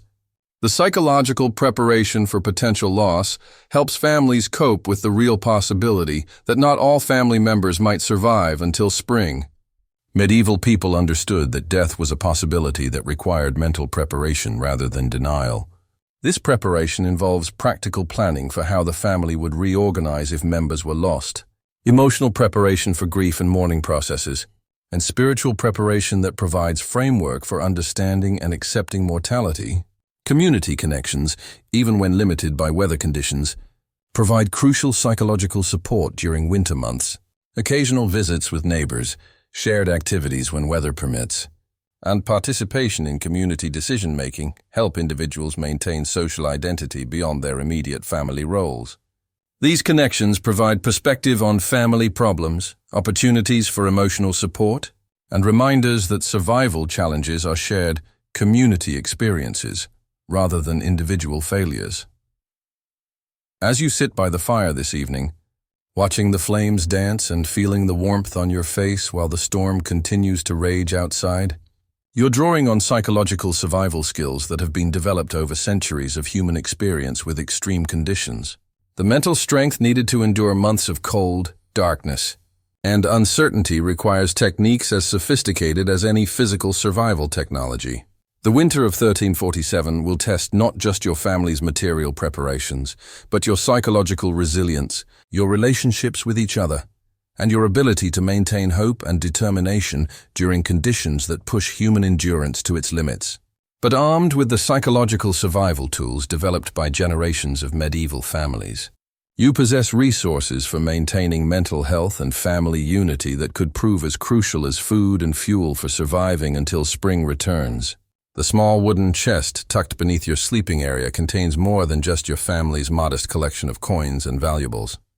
It represents the complex economic calculations that govern survival during medieval winter months, when normal trade and commerce slow to a trickle and families must survive on resources accumulated during warmer seasons while managing exchanges and debts that could determine their chances of living until spring. Medieval peasant economics during winter operate according to principles that modern people would find both familiar and alien. The basic concepts of supply, demand, value, and exchange remain constant, but the stakes are literally life and death. And the resources being managed include not just money and goods, but time, labor, social relationships, and survival probability itself. Your family's monetary wealth consists primarily of silver pennies earned through agricultural labor during harvest season, payment for craft work performed during autumn months, and the sale of surplus agricultural products when the harvest exceeded your family's direct consumption needs. These coins represent hundreds of hours of labor, careful resource management, and the surplus that remains after meeting immediate survival requirements. But money in medieval winter serves different functions than it does during other seasons. During warmer months, coins can be exchanged for goods and services that improve life quality or increase productivity. During winter, money becomes a strategic reserve that can be deployed to address survival emergencies that threaten family existence. A few silver pennies might purchase grain that prevents starvation, fuel that prevents freezing, or medical treatment that saves a family member's life. The value of different resources fluctuates dramatically during winter months based on their relationship to survival necessity. Food prices rise as stored supplies diminish and fresh food becomes unavailable. Fuel costs increase as demand peaks and transportation becomes difficult. Tools and equipment become more expensive as repair needs increase while replacement options decrease. Understanding these price fluctuations and timing purchases to minimize costs becomes crucial for stretching limited financial resources throughout the winter. Bartering and non-monetary exchange become increasingly important as winter progresses and cash resources become depleted.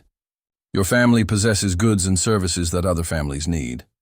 creating opportunities for trades that benefit both parties while conserving monetary resources for emergencies. Excess preserved vegetables can be exchanged for firewood.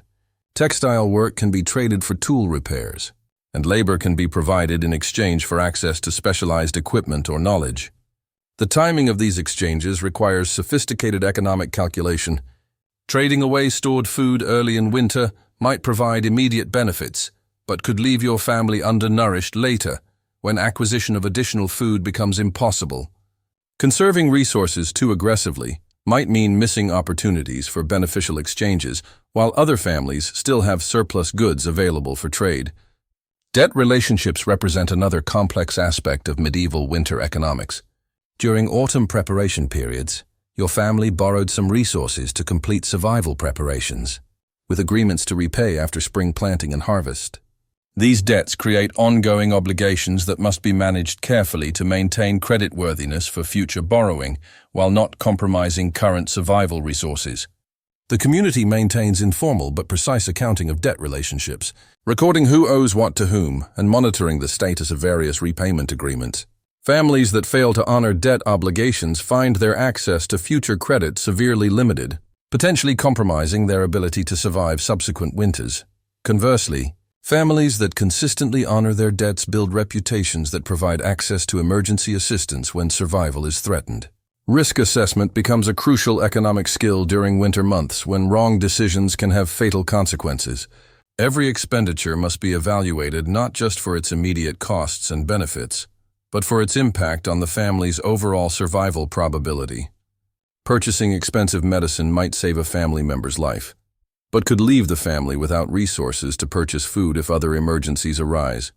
Insurance in the modern sense doesn't exist for medieval peasants, but they develop informal insurance relationships through community cooperation and mutual aid agreements. Families agree to share certain types of risks, providing assistance to each other during emergencies, with the understanding that help will be reciprocated when needed. These agreements create social safety nets that help individual families manage risks that would otherwise be overwhelming.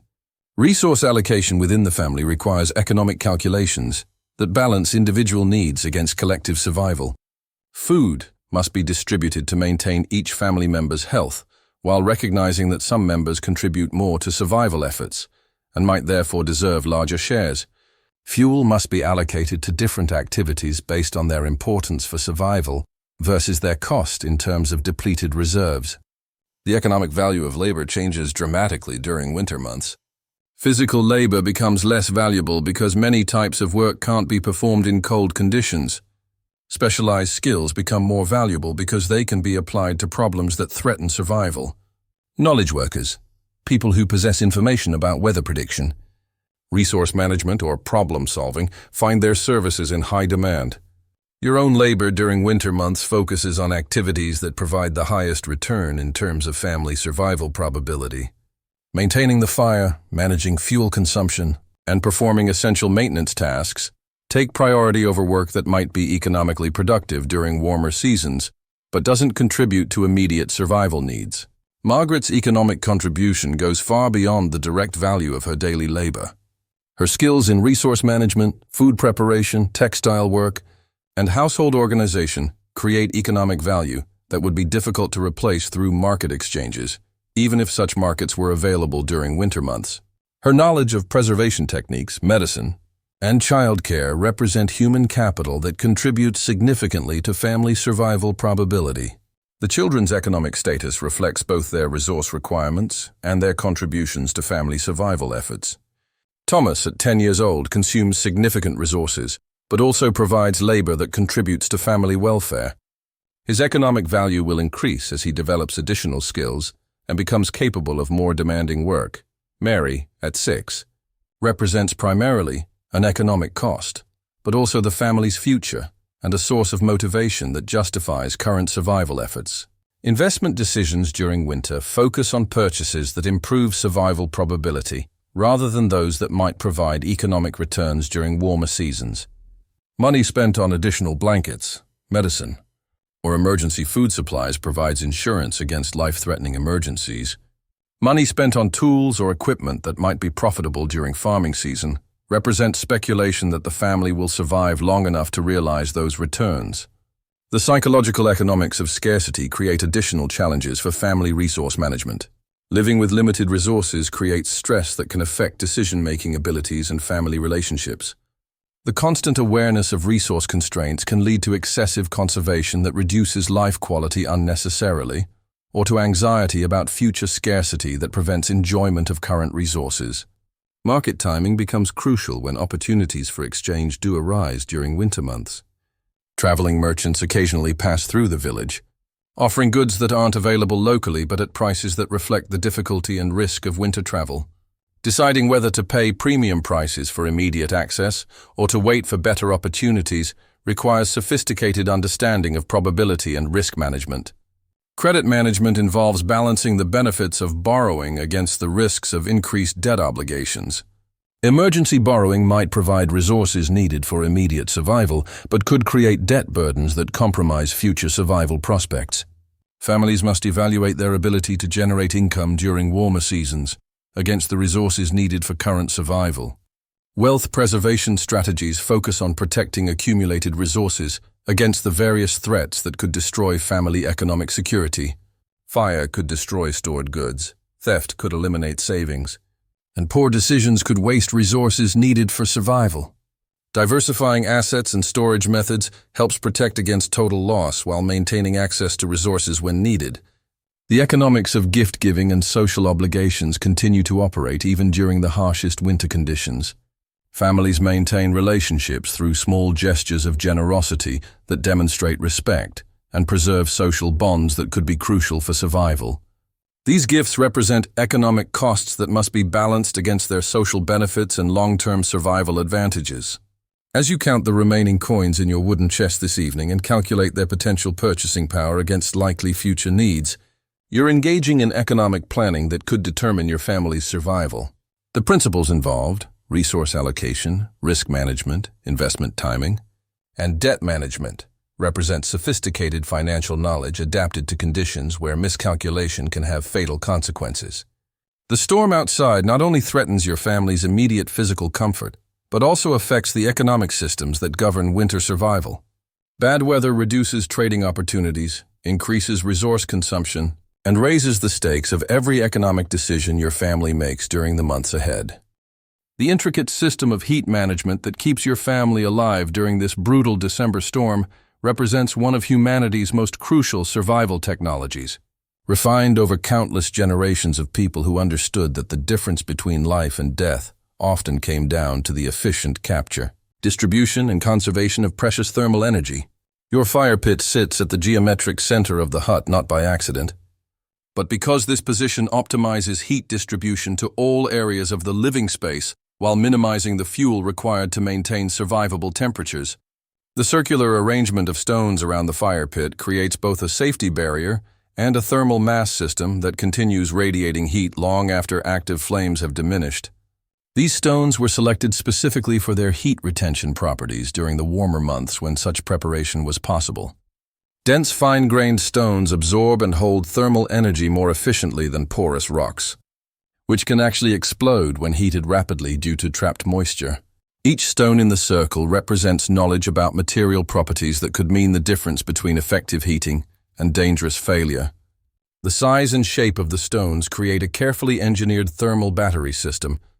Large stones store more heat but take longer to warm up, making them ideal for overnight heating when the fire will be banked down to conserve fuel. Smaller stones heat quickly and begin radiating warmth almost immediately, perfect for the morning fire building process when rapid heating is needed to restore comfort after cold nights. But the thermal engineering of your survival system extends far beyond the fire pit itself. The positioning of your sleeping areas, workspaces, and storage locations reflects sophisticated understanding of heat flow patterns, air circulation, and temperature management that would impress modern heating engineers. Your family's sleeping area is positioned to take advantage of the rising warm air from the fire pit while being elevated slightly above the main floor level to avoid the coldest air that settles near the ground. The thick layer of straw beneath your sleeping furs creates insulation that prevents heat loss to the frozen ground below while providing cushioning that doesn't interfere with thermal regulation.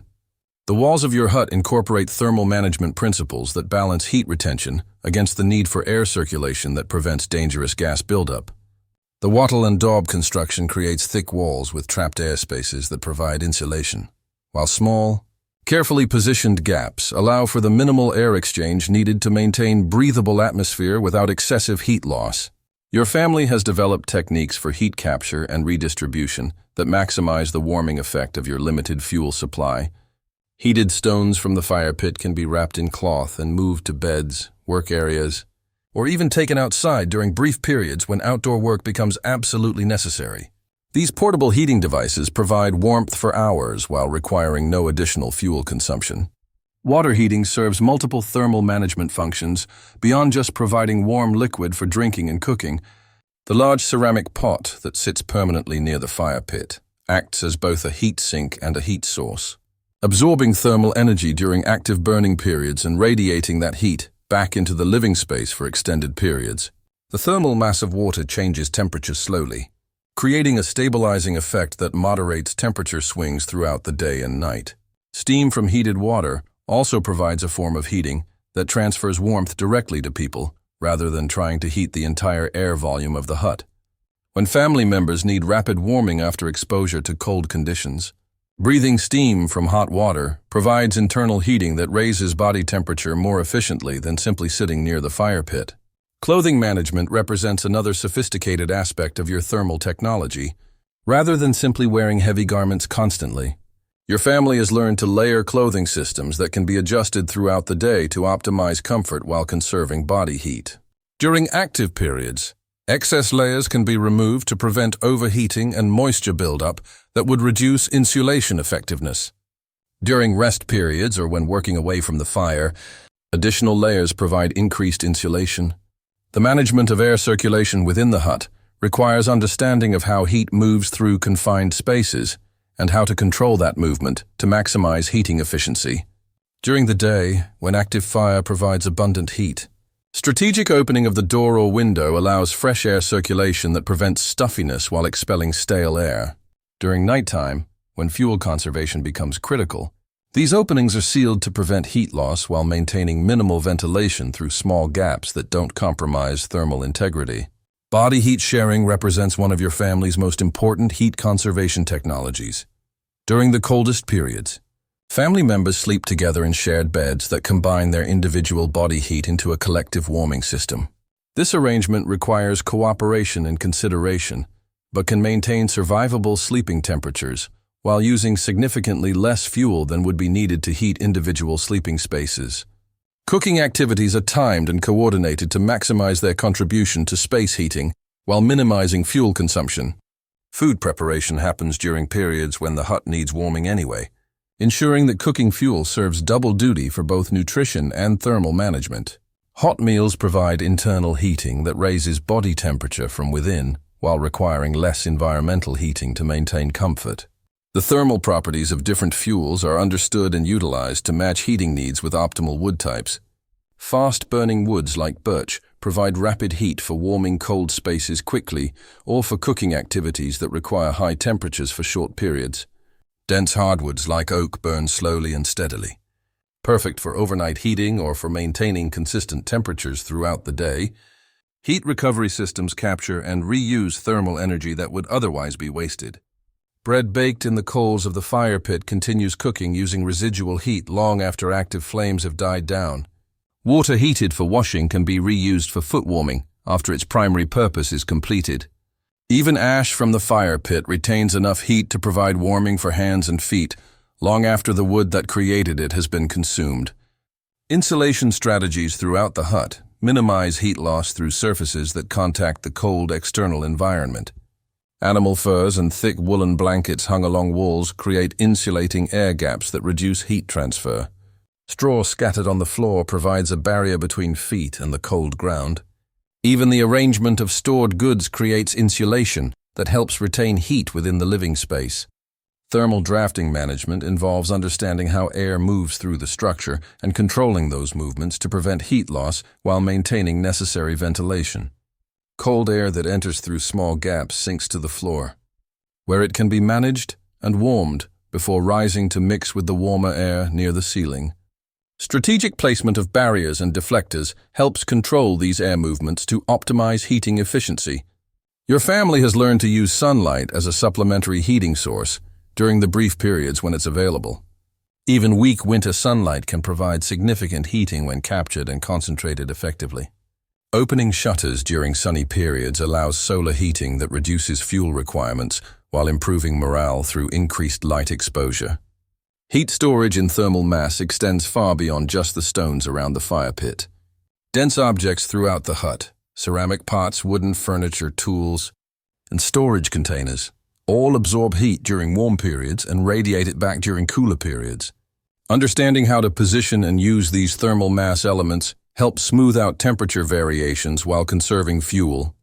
Microclimate management within the small space of your hut creates zones with different temperature characteristics optimized for different activities.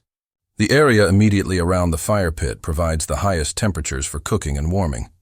Sleeping areas are positioned to maintain comfortable temperatures without overheating. Work areas are located where adequate warmth is available for hand dexterity and comfort without unnecessary fuel consumption. The timing of heating activities throughout the day follows patterns that maximize fuel efficiency while maintaining survivable conditions. Morning fire building happens rapidly to restore warmth after cold nights. Daytime heating is managed to maintain working conditions while conserving fuel for the critical evening and overnight periods. Evening heating focuses on creating thermal reserves that will last through the night with minimal fuel consumption. As you adjust the fire this evening, adding carefully selected pieces of wood and repositioning the heated stones to optimize their warmth radiation, you're operating thermal management technology as sophisticated as any modern heating system. The knowledge required to maintain your family's survival temperature, using only primitive tools and limited fuel, represents centuries of accumulated wisdom about the physics of heat transfer, conservation, and human thermal needs. The storm outside continues to test every aspect of your heat management system, seeking out weaknesses in insulation, overwhelming heating capacity, and challenging your fuel allocation calculations. But your family's survival depends on thermal technologies that have sustained human life through countless winters. Proven systems that can maintain the thin margin of warmth that stands between your family and the deadly cold of December 1347. The wind outside has reached a pitch that makes the entire hut shake with each gust, and the temperature has dropped so low that frost forms on the inside walls despite the fire burning constantly in the center of your small refuge. This is the kind of weather that separates adequate preparation from survival mastery. The conditions that test every aspect of your family's winter survival systems and reveal whether months of preparation will prove sufficient for the ultimate challenge. Your firewood supply, which seemed adequate just days ago, is disappearing at a rate that forces constant recalculation of fuel consumption versus remaining winter duration. The mathematical reality is stark. If these conditions continue, your family will face the choice between maintaining survivable heat and conserving enough fuel to last until spring. This is the decision that has killed countless medieval families. The impossible choice between freezing now or freezing later. Thomas has developed a cough that could indicate the beginning of serious respiratory illness. The kind of condition that kills healthy children during winters when medical care is unavailable and bodies weakened by cold and limited nutrition cannot fight off infection. Margaret's knowledge of herbal medicine is being tested against a disease that demands resources the family can barely afford to spare while requiring care that depletes energy needed for other survival tasks. The village well froze completely during the night, encased in ice thick enough to require hours of dangerous labor to break through and access the water below. This work must be shared among the surviving families, but collaboration is becoming more difficult as each household faces its own survival crises, and the strength needed for community cooperation diminishes with each passing day of extreme conditions. Little Mary has stopped playing and complaining about the cold, a change that would be welcome under normal circumstances, but now indicates a dangerous withdrawal that could signal the beginning of the psychological surrender that precedes death in extreme survival situations. Her body is conserving energy by reducing all non-essential activity, including the normal childhood behaviors that indicate psychological health and resilience. The food stores that were calculated to last through a normal winter are being consumed more rapidly than anticipated because bodies stressed by extreme cold require more calories to maintain essential functions. Each meal now involves decisions about whether to maintain adequate nutrition for current needs or to reduce consumption to stretch remaining supplies through a winter that shows no signs of ending early. Sleep has become fitful and inadequate because maintaining safe body temperature requires constant attention to fire management, blanket arrangement, and shared body heat systems that work only when family members coordinate their rest periods. The exhaustion caused by inadequate sleep reduces decision-making ability precisely when survival depends on optimal resource management and risk assessment. Your family's stored water has begun freezing despite being kept near the fire, requiring more fuel to maintain liquid supplies while the cold penetrates deeper into your shelter than your heating system was designed to handle. Each decision about whether to use precious fuel for water heating versus space heating represents a gamble with different aspects of family survival probability. The psychological stress of these conditions affects every aspect of family functioning, from decision-making ability to relationship management to individual motivation for continuing survival efforts. The temptation to surrender, to stop fighting against conditions that seem overwhelming, becomes a constant presence that must be actively resisted through willpower that draws on reserves developed over months of gradual adaptation to winter hardship. Margaret's health is deteriorating under the combined stress of inadequate nutrition, constant cold, and the emotional burden of managing family survival while caring for sick children and maintaining hope during conditions that offer little reason for optimism. Her knowledge and skills remain crucial for family survival, but her physical ability to apply them is being compromised by the cumulative effects of months of survival stress. The community support systems that sustained the village through earlier portions of winter are beginning to fail as each family faces crises that consume all available resources and energy. Families that previously shared fuel, food, and labor are becoming increasingly focused on immediate household survival as the margin for community cooperation disappears under extreme conditions.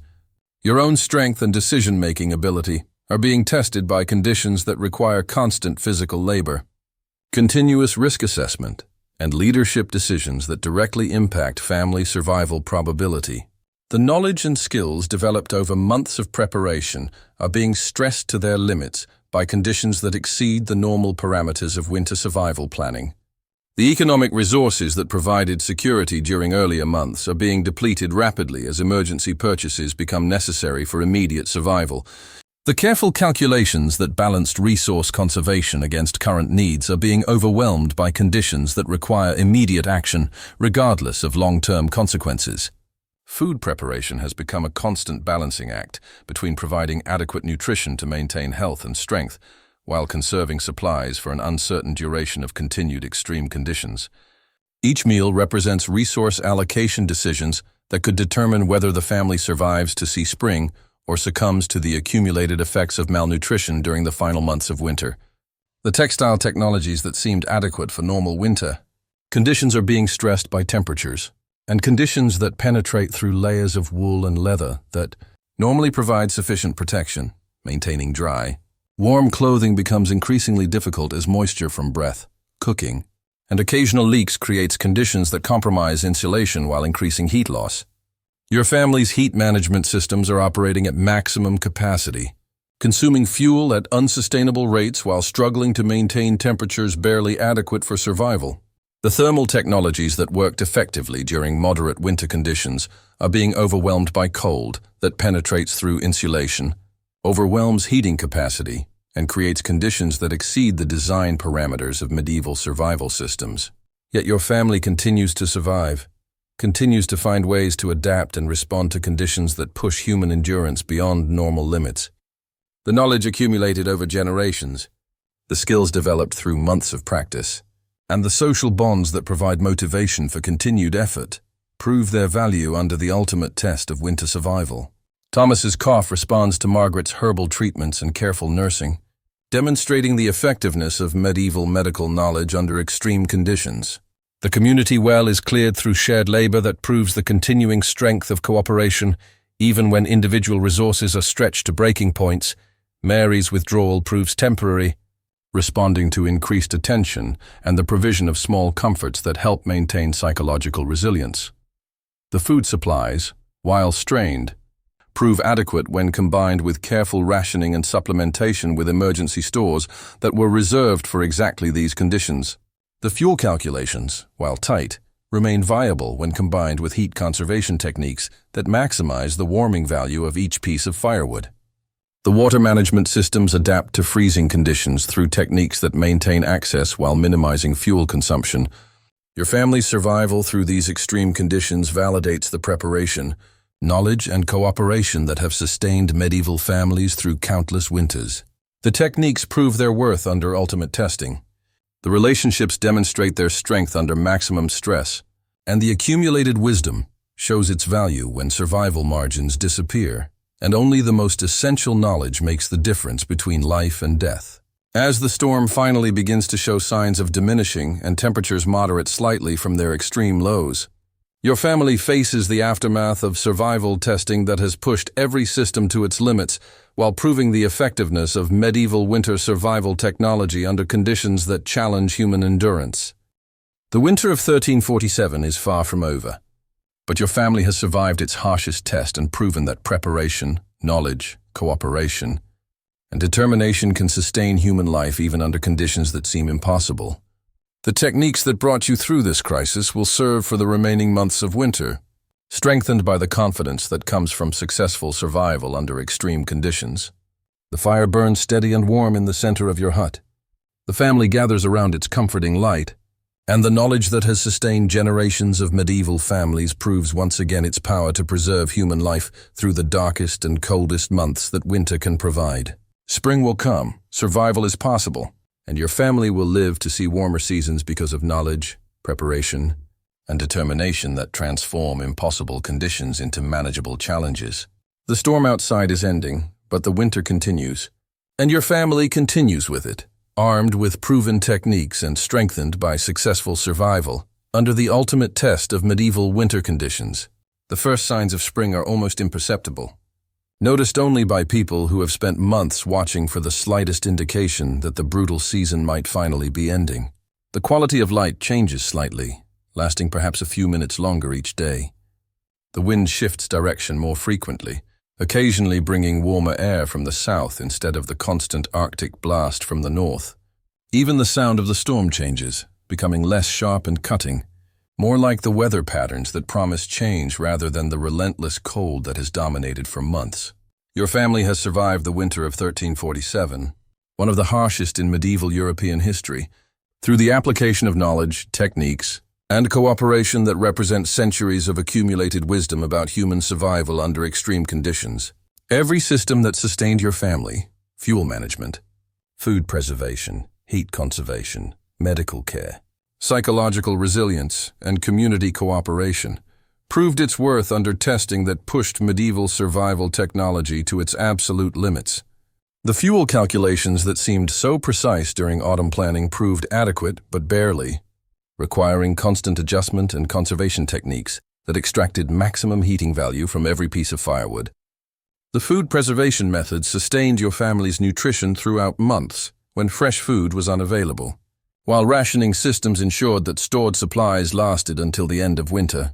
The heat management technologies maintained survivable temperatures during weather that would have been fatal without sophisticated understanding of thermal conservation and distribution. Margaret's medical knowledge prevented minor ailments from becoming fatal illnesses while maintaining family health under conditions that stressed immune systems and created ideal conditions for disease. The psychological survival techniques helped your family maintain hope and cooperation during months that could have led to despair and family breakdown. The community support systems provided crucial assistance during emergencies while distributing survival burdens across the entire village. As winter gradually loosens its grip and spring approaches, your family begins planning for the warmer months ahead. The survival knowledge that proved so crucial during winter must be combined with agricultural expertise, construction skills, and community cooperation to prepare for next winter, while taking advantage of the growing season to restore depleted resources and repair damage caused by months of survival stress. The children have grown stronger and wiser through their winter experience, learning survival skills and developing resilience that will serve them throughout their lives. Thomas understands resource management, fuel conservation, and the relationship between preparation and survival probability. Mary has learned the value of cooperation, the importance of not wasting resources, and the techniques that keep families alive during dangerous conditions. The village community has been strengthened by shared survival experience, with families that supported each other during emergencies forming bonds that will provide security for future winters. The knowledge demonstrated by various families during crisis situations has been shared and absorbed by the entire community, improving everyone's survival prospects for subsequent years. Your family's survival through the winter of 1347 represents triumph of human knowledge, preparation, and determination over natural conditions that seemed impossible to overcome.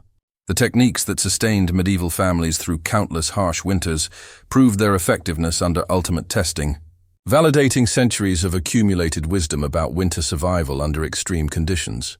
As you sit by your fire on this evening when spring seems slightly more possible than it did yesterday, surrounded by family members who survived because of knowledge, preparation, and mutual support, you represent the continuing human story of adaptation, learning, and cooperation that has allowed our species to thrive in conditions that would otherwise be fatal. The medieval techniques that sustained your family through the winter of 1347 offer lessons that remain relevant for modern people facing their own survival challenges. The principles of resource conservation, risk management, community cooperation, and psychological resilience transcend historical periods and technological conditions. The knowledge that kept medieval families alive during harsh winters contains wisdom that can help contemporary people navigate their own difficult circumstances. Your fire burns warm and steady, your family sleeps safely in their beds, and spring approaches with its promise of renewal, growth, and recovery. The winter that seemed endless is finally ending, and survival has been achieved through the application of knowledge that represents humanity's greatest survival technology. The accumulated wisdom passed down through generations of people who understood that preparation, cooperation, and determination could overcome conditions that seemed impossible to survive. Tomorrow will bring you one day closer to spring, and your family will face it with confidence earned through successful survival under extreme conditions. The medieval winter of 1347 tested your family's survival systems to their limits and found them adequate for the ultimate challenge.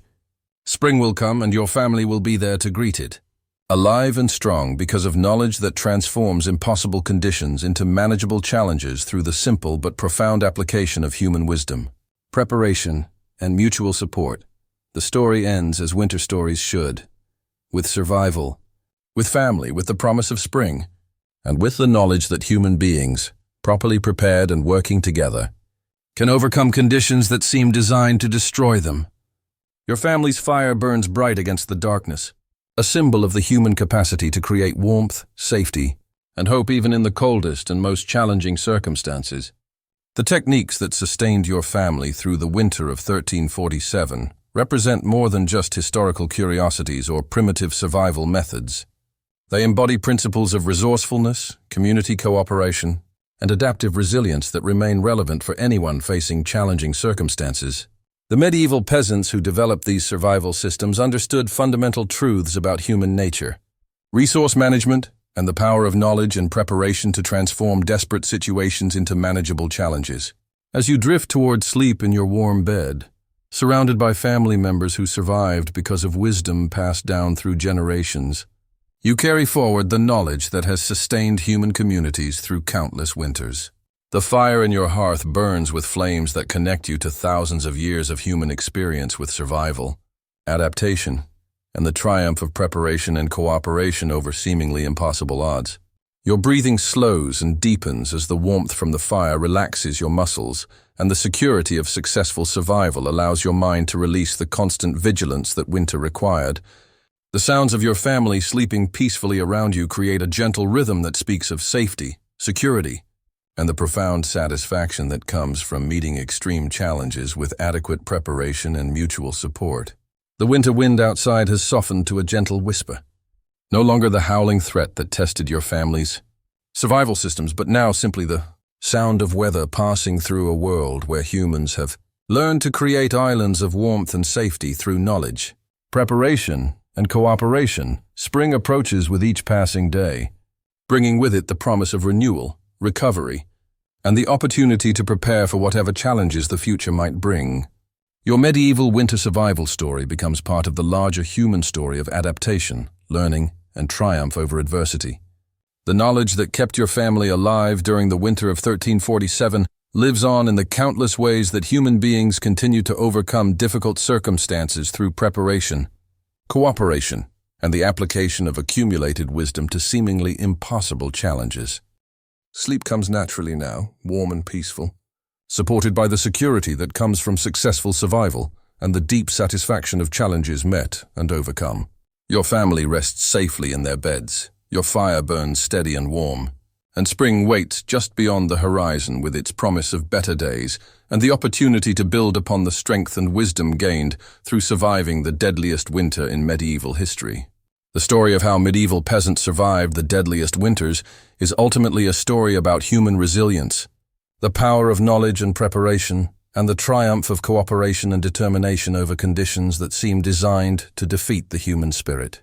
Your family's survival through the winter of 1347 represents the continuing human capacity to adapt, learn, and overcome, no matter how challenging the circumstances might appear. Rest now warm and safe, knowing that you possess the knowledge and wisdom that has sustained human communities through countless challenges. The fire burns bright. The family sleeps peacefully, spring approaches, and the human story continues with its endless capacity for survival, growth, and triumph over adversity through the simple but profound application of knowledge, preparation, and mutual support. Your breathing becomes deep and regular, matching the ancient rhythms of rest and recovery that have sustained human beings through countless winters. The warmth surrounds you like a gentle embrace. The security of survival settles into your bones, and sleep carries you into dreams of spring warmth, growing seasons, and the endless human capacity to create hope, safety, and prosperity even in the face of conditions that seem impossible to overcome. The medieval winter of 1347 becomes memory now, preserved in the knowledge that will help future generations face their own challenges with the wisdom gained through experience, preparation, and the understanding that human beings, working together with adequate knowledge and determination, can survive and thrive under conditions that might otherwise seem impossible to endure. Sleep comes easily now, deep and restorative, carrying you into the peaceful rest that follows successful survival and the quiet satisfaction of challenges met with adequate preparation, knowledge, and cooperation. Your family's story of winter survival becomes part of the larger human story of adaptation and triumph. Preserved in memory and knowledge that will serve generations to come, the fire burns low but steady, providing just enough warmth to maintain comfort while conserving fuel for the days ahead. Your family sleeps peacefully around you. Each breath a testament to successful survival and the power of human knowledge to transform impossible conditions into manageable challenges through preparation, cooperation, and the accumulated wisdom of countless generations. Rest now in the warmth and safety that knowledge and preparation have provided, knowing that you carry forward the techniques and wisdom that have sustained human communities through countless winters. The story of survival continues, passed from generation to generation, each winter adding its lessons to the accumulated knowledge that allows human beings to thrive, even in conditions that seem designed to defeat them. Your medieval winter survival story ends as it began, with fire providing warmth against the cold, with family providing strength through cooperation, and with knowledge providing the tools needed to transform deadly conditions into challenges that can be met and overcome through adequate preparation and mutual support. Sleep peacefully now, warm and safe, carrying forward the wisdom that has sustained human survival through countless challenges. Knowing that spring approaches, and that the knowledge gained through winter's trials will serve you and your family for all the seasons yet to come.